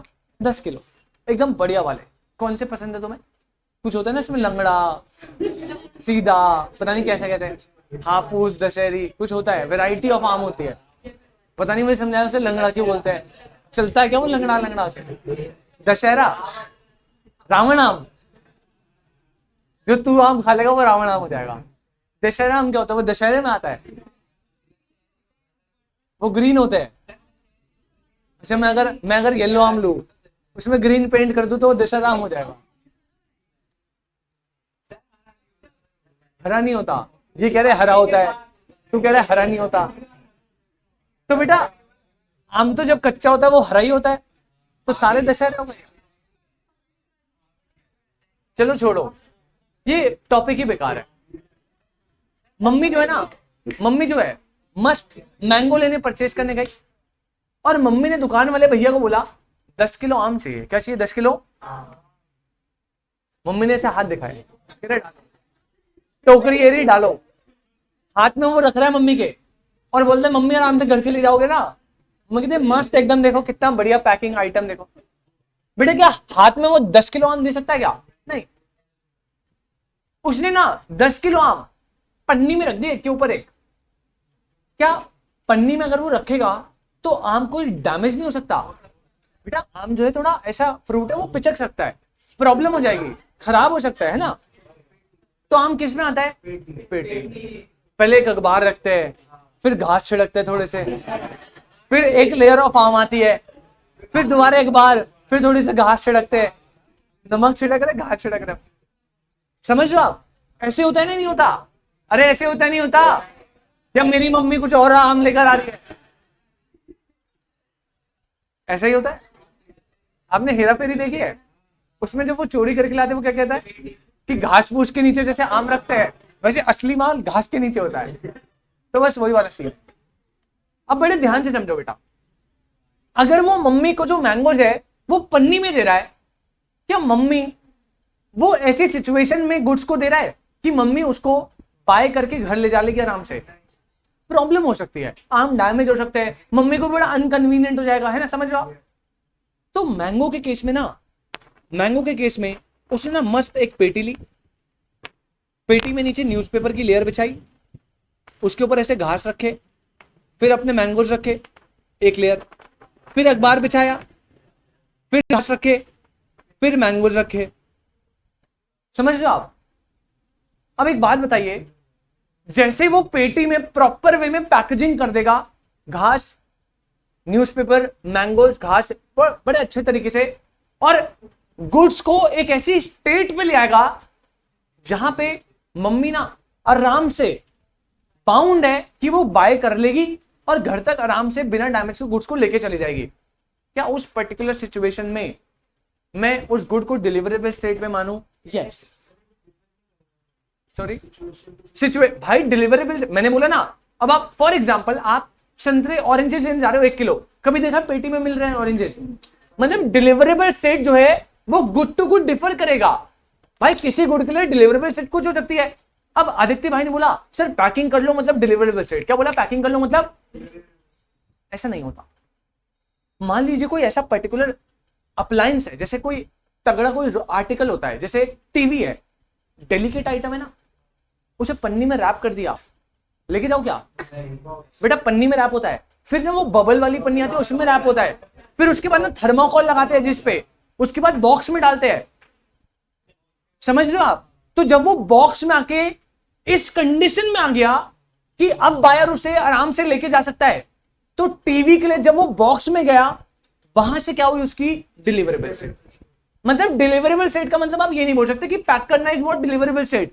भैया गुड टू गुड डिफर करेगा कि भाई पैकिंग कैसे हो गई? पैकिंग तो भाई पन्नी में डालना भी तो पैकिंग प्रोसीजर है ना। तो तू यहां पे तुझे बोलना पड़ेगा कि भैया पैकिंग प्रोसीजर कहां पे एंड हो रहा है। समझ रहा है? अब तो तू ऐसे भी कर सकता है, तू कहेगा कि भैया डब्बे में डाल के ऐसे 10 टीवी लेके जाने हैं, तो एक एक डब्बा मैंने 10 जगह डाल दिया एक बड़े वाले कर्टन में। किसमें? ये बॉटल जो है सर, ये पानी हाँ हाँ, ये डिलीवरेबल स्टेट होगा इसकी। मतलब डिलीवरेबल स्टेट एक ऐसी कंडीशन पे लाना है गुड्स को जब buyer bound to buy the goods हो जाए। मतलब भाई वो मना ही नहीं कर सकता, क्योंकि गुड्स बिल्कुल रेडी टू कंडीशन में कि आप लेके जा सकते हो सर। क्लियर? अब एक बात बताओ मुझे, सिंपल सी बात, ये जो भैया है ना, मम्मी ने 10 kg मैंगोज लिए भाई भैया से। अब ये जो बॉक्स है, इस पे जो घास है, इस पे जो न्यूज़पेपर है, मान लो उसकी 8 रुपए की कॉस्ट आ रही है। कितने रुपए की? तो लॉ मेकर बड़ी सिंपल सी बात कह रहा है, ये 8 रुपए, ये 8 रुपए जब तक गुड्स डिलीवरेबल स्टेट में नहीं आ रहे, उससे पहले कोई भी एक्सपेंस, बॉक्स का एक्सपेंस, घास का एक्सपेंस, न्यूज़पेपर का एक्सपेंस, पॉली बैग का एक्सपेंस, पेपर बैग का एक्सपेंस, कोई भी एक्सपेंस जो गुड्स को डिलीवरेबल स्टेट में लाने तक से पहले का हो रहा है, मतलब यहां तक का। फॉर एग्जाम्पल हमारे केस में 8 रुपए लेते हैं, तो ये सारा का सारा एक्सपेंस किसको बियर करना है बेटा? किसको बियर करना है? उसने पेटी रख दी, लीजिए मम्मी 10 किलो आम पैक, डिलीवरेबल स्टेट में, आप बाउंड हो बाय द गुड्स। अब मम्मी पता क्या बोल रही है कि इस पेटी को ना ऑटो में घर लेके जाऊंगी, ऑटो का किराया 30 रुपए तुझसे लूंगी बेटा। सेलर कह रहा है मैं नहीं खेल रहा। क्या कर रहे हो ये? आपके घर में राशन भी मैं डलवा देता हूं, एक काम करो बेटा। एक बात बताइए, उसने डिलीवरेबल स्टेट तक का जितना भी एक्सपेंस है, जितनी भी कॉस्ट है, वो बियर कर ली। उसके बाद ऑटो का किराया अगर हर सब्जी मंडी वाला अपने कस्टमर को देने लग गया तो कुछ कमा पाएगा क्या? कैसी बात कर? तो सर यहां से डिलीवरेबल स्टेट से मम्मी वापस गुड्स का पोजीशन लेके अपने घर गई, और उसमें मान लो इस पूरे प्रोसेस में पहले मेट्रो में गई, फिर ऑटो में गई, जो भी प्रोसेस था पूरा, उसमें 100 रुपए लग गए। अब ये 100 रुपए एक्सक्लूसिवली बेटा कॉस्ट ऑफ डिलीवरी जो है, ये किसको बियर करनी पड़ रही है बेटा? मैं बार बार बोल रहा हूँ बेटा, ये प्रोसेस, ये प्रोविजन तब अप्लाई अनलेस अदरवाइज अग्रीड। कुछ लफड़े मत कर देना सर, अमेजोन में तो सर हमें डिलीवरी जो है घर तक की आता है, सारा का सारा सेलर बियर करता है। बेटा वहां पे मेंशन है ना, लिख देता है फ्री डिलीवरी अबव 1000 के प्रोडक्ट पे, तो वो तो अनलेस अदरवाइज अग्रीड मेंशन हो गया ना। मैं ये बोल रहा हूं अगर कोई मेंशन नहीं है तो डिलीवरेबल स्टेट में लाने का मतलब है जब आपकी डिलीवरी लग रही होती ना 147। अब देखो पैकिंग तक का खर्चा वो फ्लिपकार्ट वाले ने उठा लिया, और वहां से लेके आपके घर तक का जो एक्सपेंस है पेट्रोल का, वो आपसे डिलीवरी चार्ज पे क्लेम कर रहा है। समझ रहे हो आप? और जब वो डिलीवरी एक्सपेंस नहीं लग रहे तब तो वो अनलेस उसने एक्सप्रेसली मेंशन कर दिया कि अगर आप 1500 से ऊपर का प्रोडक्ट लोगे तो डिलीवरी चार्जेस की कॉस्ट कौन बियर करेगा? मैं। तो वहां पे क्या वो बायर से डिमांड कर सकता है? वो डायरेक्टली नहीं डिमांड कर सकता। ऑब्वियसली 1500 से ऊपर का प्रोडक्ट ले रहे हो तो प्राइस सेटिंग ऐसे होगी कि वो डिलीवरी चार्जेस को इंक्लूड कर लेगा, बट वो एक्सप्रेसली अलग से नहीं बोलेगा कि डिलीवरी चार्जेस इतना है। तो मैं पहले ही ऊपर लिखवा चुका हूं कि अनलेस अदरवाइज अग्रीड, गुड्स को डिलीवरेबल स्टेट में लाने तक के एक्सपेंस किसके? सेलर। डिलीवरेबल स्टेट से पोजीशन को लेके जाने के एक्सपेंस किसके? बायर को। Unless otherwise agreed, unless otherwise. और मैंने एक नोट दे दिया, डिलीवरेबल स्टेट क्या बेटा? तो डिलीवरेबल स्टेट पहले बहुत सब्जेक्टिव मैटर है, गुड्स टू गुड्स डिपेंड करता है कि डिलीवरेबल स्टेट क्या होती है, अपन बता नहीं सकते। तो डेफिनेशन लिखने के बाद बस इतना बोल देना, deliverable state is that state जहां पे buyer bound to buy the goods हो जाए। क्या हो जाए? Bound to buy the goods. भैया मैंगोस को पेटी में रख दिया, अब मम्मी बाउंड है कि मम्मी कुछ बोल नहीं सकती कि ऐसे करो, थैले में डालो, ये करो, वो करो। भैया डिलीवरेबल स्टेट में ऐसे ही बिकता, आप लेके जा सकते हो बिल्कुल कन्वीनियंटली, कोई डैमेज नहीं होगा, कोई कुछ नहीं होगा। क्लियर? पोजेशन, पोजेशन डिलीवरी में तो भाई ओनरशिप का कोई लेना देना नहीं ना, पोजेशन ही तो ट्रांसफर हो रहा है। तो यहाँ पे मैं अगर ओनरशिप लिख दूंगा तो ओनरशिप तो मान लो 1 महीने बाद खाली हो रही है, तो ओनरशिप का कोई लेना देना नहीं है। डिलीवरी में पोजेशन ट्रांसफर होता है। डेफिनेशन क्या थी? Voluntary transfer of possession. तो डिलीवरेबल स्टेट से पोजेशन लाने तक का खर्चा बायर का, डिलीवरेबल स्टेट और उससे पहले का खर्चा सेलर का, अनलेस अदरवाइज अग्री। अब बताओ कोई दिक्कत? किसी को कोई डाउट? बेटा डिलीवरेबल स्टेट क्लियर हुआ आप लोगों को? Yes, sir. हमने टोटल 6 पॉइंट पढ़ लिए, उसमें से आज की क्लास में हमने 3 पॉइंट पढ़े। सबसे पहला पॉइंट था effect of part delivery. Effect of part delivery में पार्ट डिलीवरी और होल डिलीवरी हो, दोनों का सेम इफेक्ट होगा। इफेक्ट ऑफ पार्ट डिलीवरी में डिफॉल्ट सेलर का भी हो सकता है, बायर का भी हो सकता है। सेलर का डिफॉल्ट है तो सेलर रिस्पॉन्सिबल, बायर रिस्पॉन्सिबल नहीं है। बायर का डिफॉल्ट है, बायर रिस्पॉन्सिबल, सेलर रिस्पॉन्सिबल नहीं है। सेलर कब कब रिस्पॉन्सिबल होगा? नंबर 1, जब उसने रीजनेबल टेक केयर नहीं करी या वो डिलीवर गुड्स करने से फेल हो गया, पूरी डिलीवरी करने से, उस केस में बायर डैमेजेस भी क्लेम कर सकता है या पूरे कॉन्ट्रैक्ट को रेपुडिएट कर सकता है। बायर कब रिस्पॉन्सिबल होगा? जब उसने गुड्स को रिटर्न करवा दिया, आप रखो अपने पास, सेलर ने रीजनेबल टेक केयर करी है फिर भी लॉस हो गया, बायर रिस्पॉन्सिबल। या सेलर उसे स्पेशली सिग्निफाई कर रहा है कि मैं रीजनेबल टेक केयर नहीं कर पाऊंगा due to some reason, but फिर भी बायर ने पोजीशन उसके पास ही रखने दिया और कोई लॉस हुआ, बायर रिस्पॉन्सिबल। उसके बाद मैं सेकंड पॉइंट पे गया आज के, प्लेस एंड टाइम। क्या? Place and time. तो इसमें बड़ी सिंपल सी बात बोली, place and time of delivery वो होगी जो कॉन्ट्रैक्ट में स्पेसिफाइड है। फिर दिक्कत आती है अगर स्पेसिफाइड नहीं है तो प्लेस के लिए 3 बातें बोली, स्पेसिफाइड है सबसे पहले उस पर करो, अगर स्पेसिफाइड नहीं है तो जो प्लेस ऑफ अग्रीमेंट है, प्लेस ऑफ एग्रीमेंट भी नहीं है तो जहां पे गुड्स क्या हो रहे हैं, मैन्युफैक्चर और प्रोड्यूस। टाइम के रिगार्डिंग जो स्पेसिफाइड है, स्पेसिफाइड नहीं है तो रीजनेबल टाइम, स्पेसिफाइड नहीं है तो रीजनेबल टाइम। और लास्ट कॉस्ट ऑफ डिलीवरी आज हमने देखा, तो कॉस्ट ऑफ डिलीवरी में बड़ी सिंपल सी बात बोली, डिलीवरेबल स्टेट तक लाने के एक्सपेंस बायर सेलर के, डिलीवरेबल स्टेट से आगे पोजीशन को टेक प्लेस करने के बायर के, unless otherwise agree.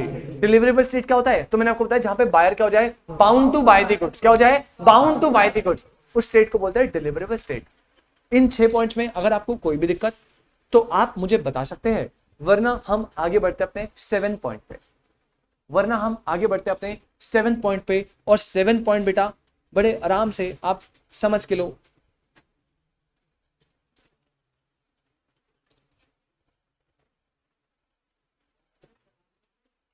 Delivery of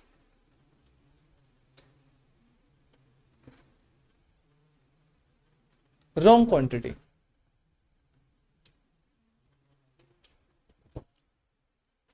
delivery of wrong quantity. क्या हो गया भाई? बताओ बताओ। Wrong turn. अगर तेरे टेस्ट में अच्छे मार्क्स नहीं आए तो मैं तेरा हर टर्न राइट टर्न बना दूंगा। तू कभी तुझे लेफ्ट भी जाना हो ना, तो राइट टर्न ही लेगा। देखियो तो, डिलीवरी ऑफ रॉन्ग क्वांटिटी। बेटा मैं पार्ट डिलीवरी की बात नहीं कर रहा। Part delivery kind of intentionally होती है। भाई मुझे 100 गुड्स डिलीवर करने थे, मैं 100 कर ही नहीं पा रहा, मैंने 80 कर दिए। लेकिन यहां पे क्या हो रहा है, रॉन्ग डिलीवरी मतलब आपने अनइंटेंशनली, हो सकता है सेलर को 100 ही करने थे लेकिन उसने गलती से रॉन्ग क्वांटिटी डिलीवर कर दी। अच्छा रॉन्ग 110 ही हो सकता है, 80 कर दी, वो रॉन्ग नहीं होगा, कुछ भी हो सकता है। तो यहां पे ना 3 केस बनते हैं। जब भी मैं आपसे रॉन्ग क्वांटिटी की बात करूंगा ना, तो रॉन्ग क्वांटिटी में 3 केस बन सकते हैं बेटा। तो आप इसको ना 3 टाइप में डिवाइड करो। डिलीवरी ऑफ रॉन्ग क्वांटिटी को आप 3 पार्ट्स में डिवाइड करेंगे। Point number 1, 2, 3। Point number 1, 2, 3। सबसे पहला देखो, बड़े आराम से समझना। एग्जाम्पल ले रहा हूं मैं, एग्जाम्पल ले रहा हूं इसका। ए और बी के बीच में बेटा जो कॉन्ट्रैक्ट है वो हुआ है 100 टी शर्ट्स का। कितनी टी शर्ट का? 100 टी शर्ट। जो ए है उसे 100 टी शर्ट सप्लाई करनी है, डिलीवर करनी है बी को, और ये कॉन्ट्रैक्ट है। टी शर्ट है @500 each. 50,000 price of payment B कर देगा जब डिलीवरी हो जाएगी। अब अगर मैं रॉन्ग क्वांटिटी की बात कर रहा हूं, तो मैंने बोला रॉन्ग क्वांटिटी में सिर्फ 3 केस आ सकते हैं। देखो किस तरीके से होती है रॉन्ग क्वांटिटी। 2 केस तो आप समझ ही गए, जैसे हमारे दीपक भाई ने बताया। सर या तो डिलीवरी की क्वांटिटी कितनी थी 100 टी शर्ट, या तो वो शॉर्टेज कर देगा। शॉर्टेज मतलब गलती से 80 भेज दी, 90 भेज दी, 95 भेज दी, 99 भेज दी। क्या ये रॉन्ग क्वांटिटी है? यस। कॉन्ट्रैक्ट था 100 टी शर्ट का और उसने बाय मिस्टेक 110 भेज दी, 120 भेज दी, 200, 300 या ज्यादा भेज दी, तो सरप्लस में भेज दी। क्या ये रॉन्ग क्वांटिटी है? यस। तो सर अगर मैं रॉन्ग क्वांटिटी की बात करूं तो इसमें 3 केस बनेंगे। पहला शॉर्टेज, सेकेंड केस बनता है बेटा सरप्लस। आपने जो कॉन्ट्रैक्टेड क्वांटिटी है उससे कम डिलीवर करा, शॉर्टेज। आपने जो कॉन्ट्रैक्टेड क्वांटिटी है उससे ज्यादा डिलीवर करा, सरप्लस। और कई बार ना मिक्स में भी हो जाता है। मिक्स बोले तो सर आपसे मैंने टी शर्ट मंगाई थी ब्लैक कलर की। किस कलर की? 100 टी शर्ट। आपने 100 टी शर्ट तो भेजी लेकिन कुछ कलर जो है अलग भेज दिया। 80-90 का ब्लैक भेजा और बाकी जो 10 या 15 टी शर्ट है उनका थोड़ा रॉयल ब्लू भेज दिया। देखो अबे व्हाइट और ब्लू में तो देख के समझ आ जाएगा ना, इतना भी तो मत कर। एक ब्लू नहीं होता जो इतना डार्क होता है, थोड़ा बहुत ब्लैक के रिजेंबल करता है, तो वो ब्लू भेज दिया आपने 10-15 ब्लैक समझ के। क्या ये भी रॉन्ग क्वांटिटी है? क्योंकि ब्लैक टी शर्ट तो हमें कमी मिली। तो इस पर्टिकुलर केस में मैंने 3 केस बनाए। Delivery of wrong quantity case study बनती है बहुत प्यारी प्यारी। सबसे पहला या तो आप शॉर्टेज कर सकते हो, या आप सरप्लस एक्सेस कर सकते हो, या फिर आप मिक्स कर सकते हो। अब कुछ प्रोविजन ही नहीं है भाई। क्या प्रोविजन क्या? आप देखो पेन में रखो, आप खुद ही बताओगे इसका आंसर। आपको गुड्स डिलीवर करने थे कितने? 100 टी शर्ट @500 ईच। आपने गुड पहले केस में शॉर्टेज डिलीवर कर दी, मतलब आपने 80 टी शर्ट डिलीवर कर दी। कितनी टी शर्ट? 80। सबसे पहला रेमेडी बायर के पास आता है कि वो 80 को एक्सेप्ट कर ले। क्या कर ले? भाई जितनी गुड्स की डिलीवरी हो रही है, शॉर्टेज में 80 हुई है ना, 80 की 80 एक्सेप्ट कर ले, और जो पेमेंट होगी वो भी कितने की होगी? 80। तो बेटा शॉर्टेज के केस में सिर्फ 2 पॉसिबिलिटी है। मैं पहले बता रहा हूं शॉर्टेज में क्या हुआ है। शॉर्टेज में कॉन्ट्रैक्ट की क्वांटिटी जो है वो 100 टी शर्ट है, लेकिन जो डिलीवर्ड क्वांटिटी आपकी कितनी आ गई? 80। इस केस में बायर के पास 2 ऑप्शंस हैं कि पहला वो एक्सेप्ट कर सकता है 80 टी शर्ट और पेमेंट कर देगा 80 × 500 के हिसाब से, या फिर उसके पास एक और तरीका है, एक और राइट है कि पूरा का पूरा रिजेक्ट कर दे 80, पूरा का पूरा रिजेक्ट कर दिया कितने? 80 टी शर्ट। या तो पूरा एक्सेप्ट कर सकता है, या ये बोल के कि मैंने 100 मांगी थी भैया मुझे 100 का ही काम है, मुझे आगे 100 भेजनी है। अभी बात बताओ, आपने मुझे 80 ब्लैक भेज दी, अब मुझे 20 अलग से लेनी पड़ेगी, जिससे मैं 20 परचेज करूंगा उससे मैं छोटी क्वांटिटी परचेज कर रहा हूं, तो मुझे लॉस नहीं होगा क्या? एक काम करो, मुझे आपसे 80 भी नहीं लेनी, आप अपने पास रखो, कैंसिल रिजेक्ट कर दिया और किसी नए बायर से ले लूंगा मैं 100 की 100। तो अगर डिलीवरी रॉन्ग क्वांटिटी है, केस नंबर 1 रॉन्ग क्वांटिटी में भी कौन सा? शॉर्टेज। कौन सा? शॉर्टेज। Shortage is what? जब कॉन्ट्रैक्टेड क्वांटिटी से कम डिलीवर्ड क्वांटिटी रिसीव हो। मांगी थी 100, आई थी 80, तो उसमें दो ऑप्शन है बायर के पास, या तो 80 की 80 एक्सेप्ट करे और 80 की पेमेंट कर दे, या ऑप्शन नंबर 2 80 के 80 को रिजेक्ट कर दे। 80 के 80 को कोई दिक्कत क्या भाई? नहीं, लॉस से रिलेटेड कोई बात नहीं करी। हाँ, जितनी एक्सेप्ट करी उतनी एक्सेप्ट कर लो, नहीं करनी पूरी रिजेक्ट कर दो, बात खत्म। सेकंड है आपका सरप्लस। सरप्लस में बड़ी सिंपल सी बात है, कॉन्ट्रैक्टेड क्वांटिटी जो है वो 100 टी शर्ट की है और आपको जो डिलीवर्ड क्वांटिटी है वो 100 से ज्यादा यानी 120 हो गई। अब यहां पे पहला ऑप्शन है कि आप 120 की 120 एक्सेप्ट कर लो कि भाई 100 अभी दे दूंगा और 20 किसी को बाद में काम आई तो बाद में बेच दूंगा, कोई दिक्कत नहीं है। तो ऑप्शन नंबर 1 पूरा एक्सेप्ट कर लो 120 का लॉट। ऑप्शन नंबर 2 मैंने 100 मांगी थी, आप 120 दे रहे हो, भाई मैं नहीं चाहता मैं पैकिंग खोलूं सबको सेपरेट करूं, इतना मेरे पास टाइम नहीं है, मैं पूरा का पूरा क्या कर रहा हूं? रिजेक्ट। पूरा का पूरा क्या कर रहा हूं? तो सरप्लस के केस में आता पूरा 120 एक्सेप्ट या पूरा 120 रिजेक्ट, या एक ऑप्शन है जितना चाहिए था 100 उतना एक्सेप्ट बाकी। तो इसमें आप 3 केसेस बनाएंगे। केसेस नंबर 1, आप 120 आप 120 की 120 एक्सेप्ट करो और आप खुद बताओ, अगर आपने एक्सेप्ट करा है तो आपको पेमेंट 100 के हिसाब से करनी है 120 तो आपको जो पेमेंट करनी है वो 120 टी शर्ट इंटू 50 के हिसाब से करनी है, सॉरी 500 के हिसाब से। सेकेंड केस, आप 120 का 120 बेटा क्या कर सकते हो? रिजेक्ट। आप 120 का 120 क्या कर सकते हो बेटा?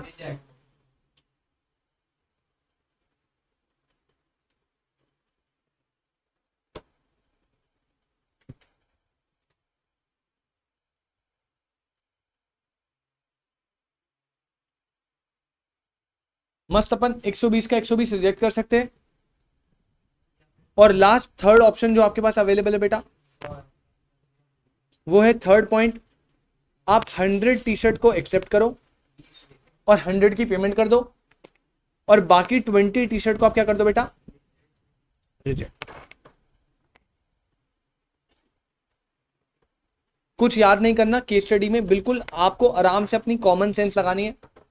शॉर्टेज में 2 ही केस है, पूरा एक्सेप्ट पूरा रिजेक्ट। सरप्लस में 3 केस है, या तो पूरा एक्सेप्ट या पूरा रिजेक्ट या जितना मांगा था उतना एक्सेप्ट बाकी रिजेक्ट। रिजेक्ट मतलब हाँ रिटर्न, वही रिजेक्ट का करने का मतलब है फाड़ वाड़ मत देना, रिटर्न करना है, ठीक है? 20 फालतू भेजेगा ये ले। केस नंबर 3 है मिक्स क्वांटिटी आ गई आपके पास। क्या आ गई? Mix quantity. इसमें से मान लो 100 टी शर्ट मंगाई थी मैंने ब्लैक वाली, और प्रॉब्लम क्या हुई ना, जो कॉन्ट्रैक्टेड क्वांटिटी थी वो थी 100 टी शर्ट ब्लैक कलर की, और जब वो रिसीव हुई तो डिलीवर्ड क्वांटिटी में थोड़ा सा गेम हो गया। 80 टी शर्ट हमारे पास ब्लैक आई और 20 टी शर्ट हमारे पास ब्लू आई। अरे कोई सा भी कलर आया, व्हाइट आया यार, तो व्हाइट। फिर से 3 केस। पहला, आप पूरे के पूरे लॉट को क्या कर दो? एक्सेप्ट। आपको कोई दिक्कत नहीं यार, आ गई कोई दिक्कत नहीं है। एक्सेप्ट कर दिया तो पूरे की पेमेंट करनी पड़ेगी, यस। या पूरे के पूरे लॉट को क्या कर दो? Reject.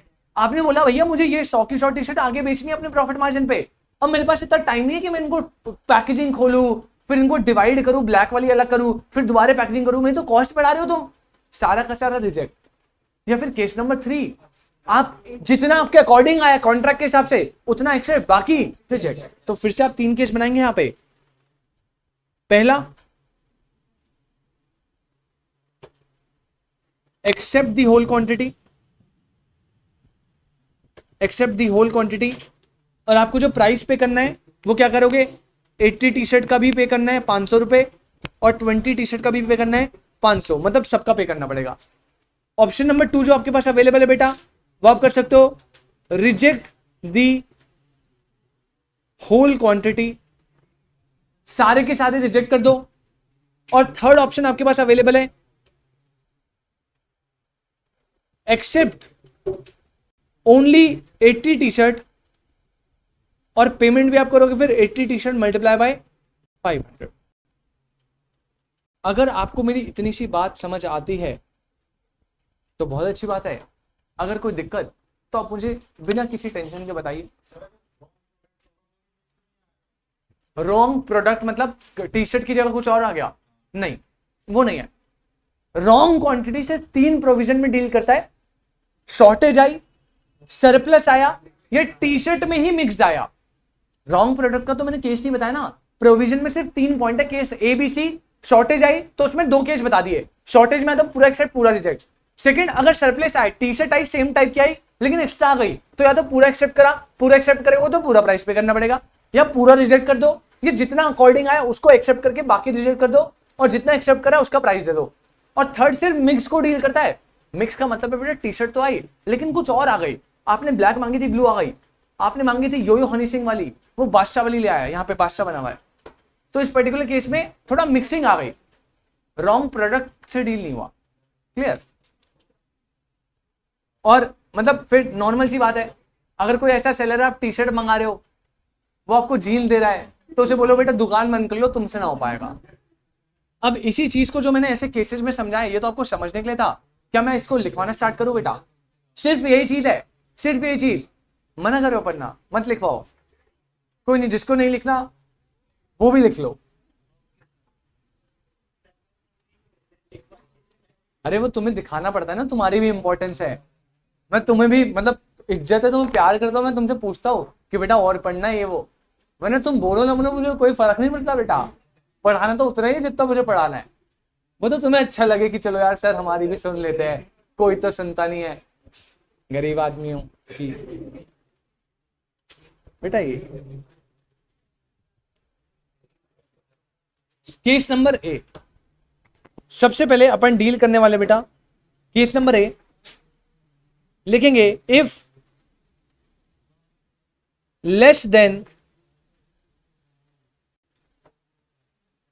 contracted quantity, if less than contracted quantity is supplied, comma। अब आप लीगल टर्म पे फोकस करो बेटा बड़े ध्यान से। मैं यहां पे सीधा शॉर्टेज भी लिख सकता था, लेकिन जब आप पेपर में एक्सप्रेस करोगे वहां पे देख रहे हो कैसे लिखा हुआ है, if less than contracted quantity supplied, मतलब कॉन्ट्रैक्टेड क्वांटिटी थी 80, लेकिन हमें जो डिलीवर्ड हुई, हमें जो रिसीव हुई वो उससे कम हुई। इनडायरेक्टली किसको डील करवा रहा है? शॉर्टेज। लेकिन लिखने का तरीका देख लो, इस पे फोकस करना है। If less than contracted quantity is supplied, comma,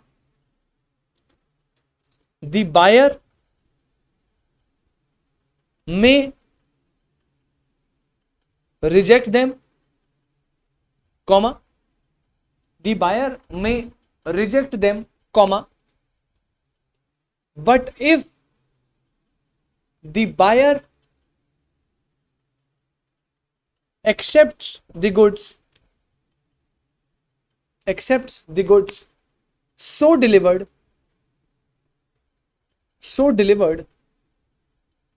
he shall pay for them at the contract।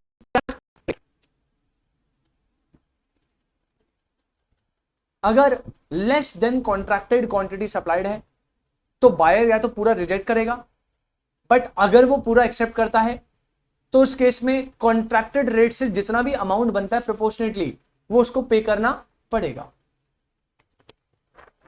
Case number B, यही बातें मैंने आपको सारी बेटा यहां पे बताई थी। शॉर्टेज के केस में या तो रिजेक्ट कर सकता है या एक्सेप्ट करेगा, लेकिन एक्सेप्ट करेगा तो प्राइस कितने का पे करेगा? सिर्फ जितनी एक्सेप्ट करेगी। Case number B, similarly, comma, if the quantity of the goods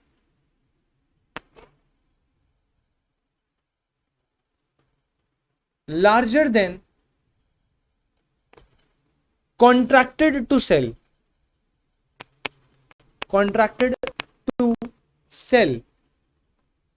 is delivered.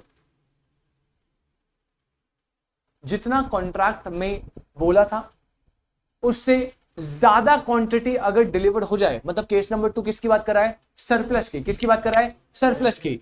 Comma, इस केस में बेटा 3 ऑप्शन थे ना, वही 3 प्रोविजन लिखवा रहा, comma.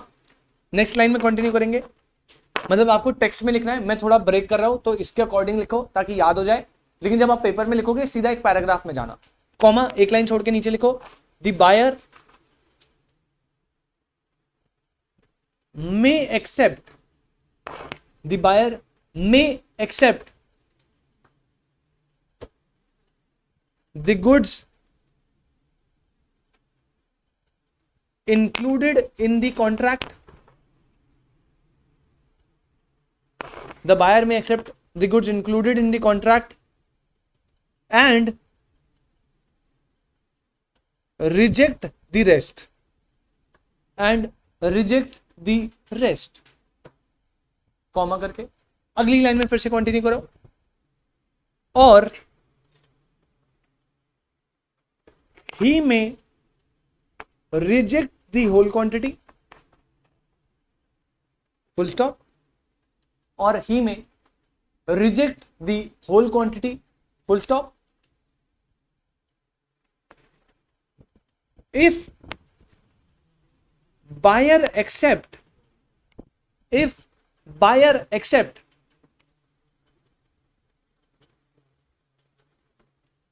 the whole goods delivered,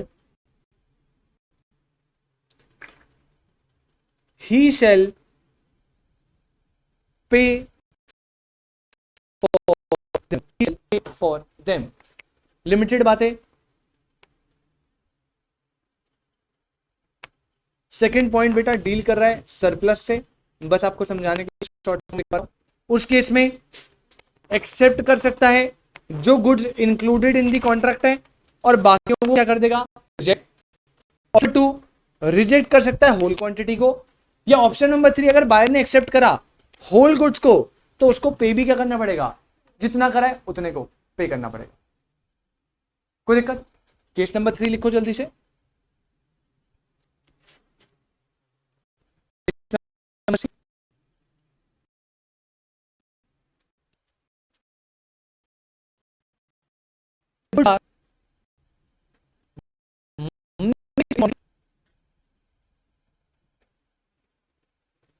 not included in the contract.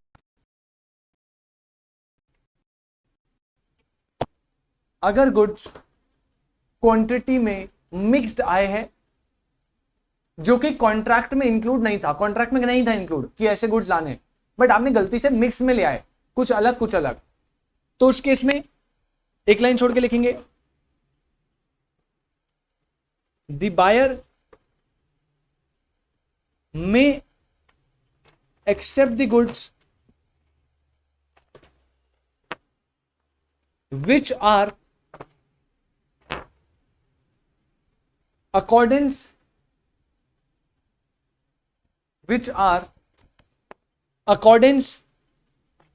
with the contract, मतलब जो कॉन्ट्रैक्ट के अकॉर्डिंग जितने हैं उतने को एक्सेप्ट कर सकता है, बाकी reject, and reject the rest. और एक लाइन छोड़ के नेक्स्ट लाइन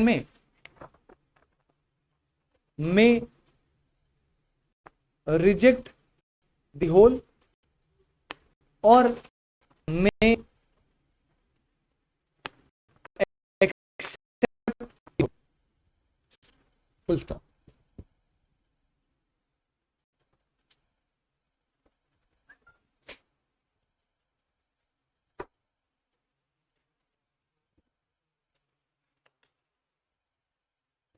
और इसी के साथ हमारा डिलीवरी ऑफ रॉन्ग क्वांटिटी भी होता है समाप्त।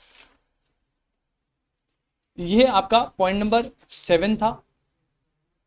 रूल्स में हमने 7 पॉइंट कर लिए बेटा, मात्र 4 से 5 पॉइंट और बचे हैं। नेक्स्ट क्लास में हम वो 4 पॉइंट जो भी बचे हैं रिमेनिंग उसको डील करेंगे और डिलीवरी वाले टॉपिक को फिनिश करेंगे। आज के लिए हम इतना ही रखेंगे। जल्दी से एक बार रिवीजन करते हैं फटाफट अपने क्या करा, उसके बाद अपन आगे मतलब अगली क्लास में कंटिन्यू करेंगे। जब मैं डिलीवरी ऑफ गुड्स की बात कर रहा था वहां पे हमने सबसे पहले डिलीवरी का मतलब समझा।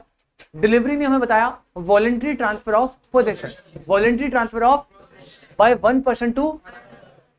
जब मैं डिलीवरी से रिलेटेड रूल्स की बात करता हूं तो टोटल 11-12 पॉइंट है, उनमें से 7 हमने अभी तक डील कर लिए।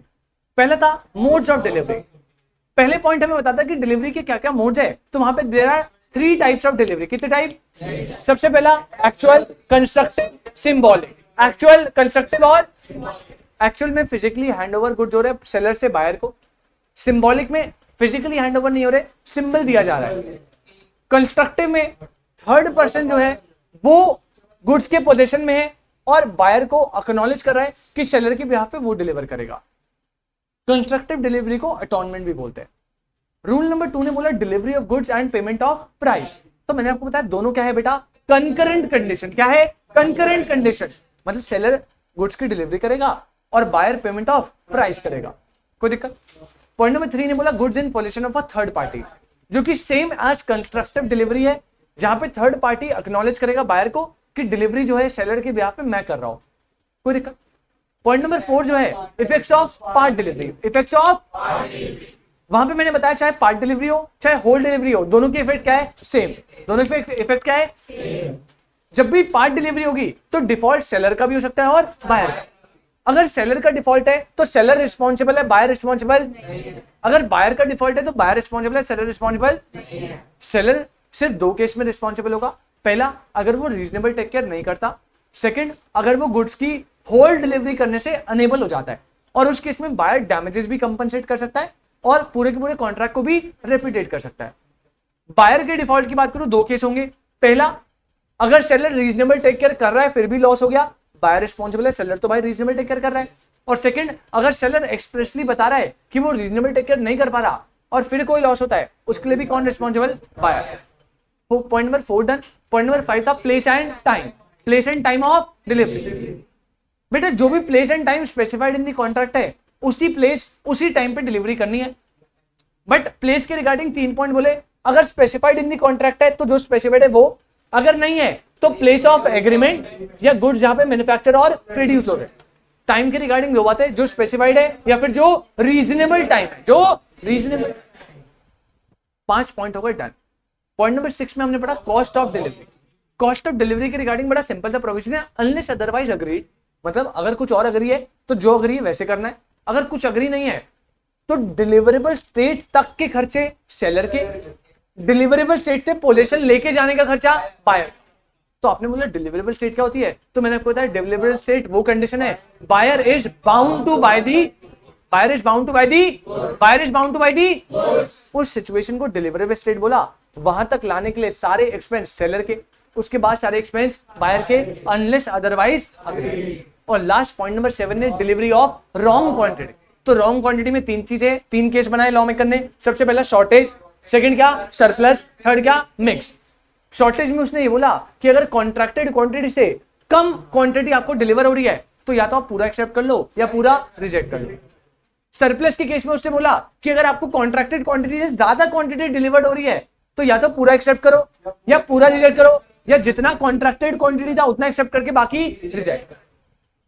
मिक्स में उसने बोला अगर आपको कोई ऐसा गुड्स रिसीव हो रहे हैं जो कॉन्ट्रैक्ट में इंक्लूडेड नहीं था, क्वांटिटी मिक्स आ रही है, तो उसमें भी 3 केसेस है, या तो बायर पूरा एक्सेप्ट कर ले या पूरा रिजेक्ट कर ले, या जितना in accordance with the contract है, मतलब जो उसने मंगाया था उसके अकॉर्डिंग है उतना एक्सेप्ट कर ले या बाकी रिजेक्ट। ये 7 रूल्स अभी तक हमने पढ़े हैं। Modes of delivery, delivery of goods and payment of price. Point number 3 goods in position of third person. Point number 4 effect of part delivery. 5th था प्लेस एंड टाइम। 6th था cost of delivery. और 7th हमने अभी देखा wrong quantity.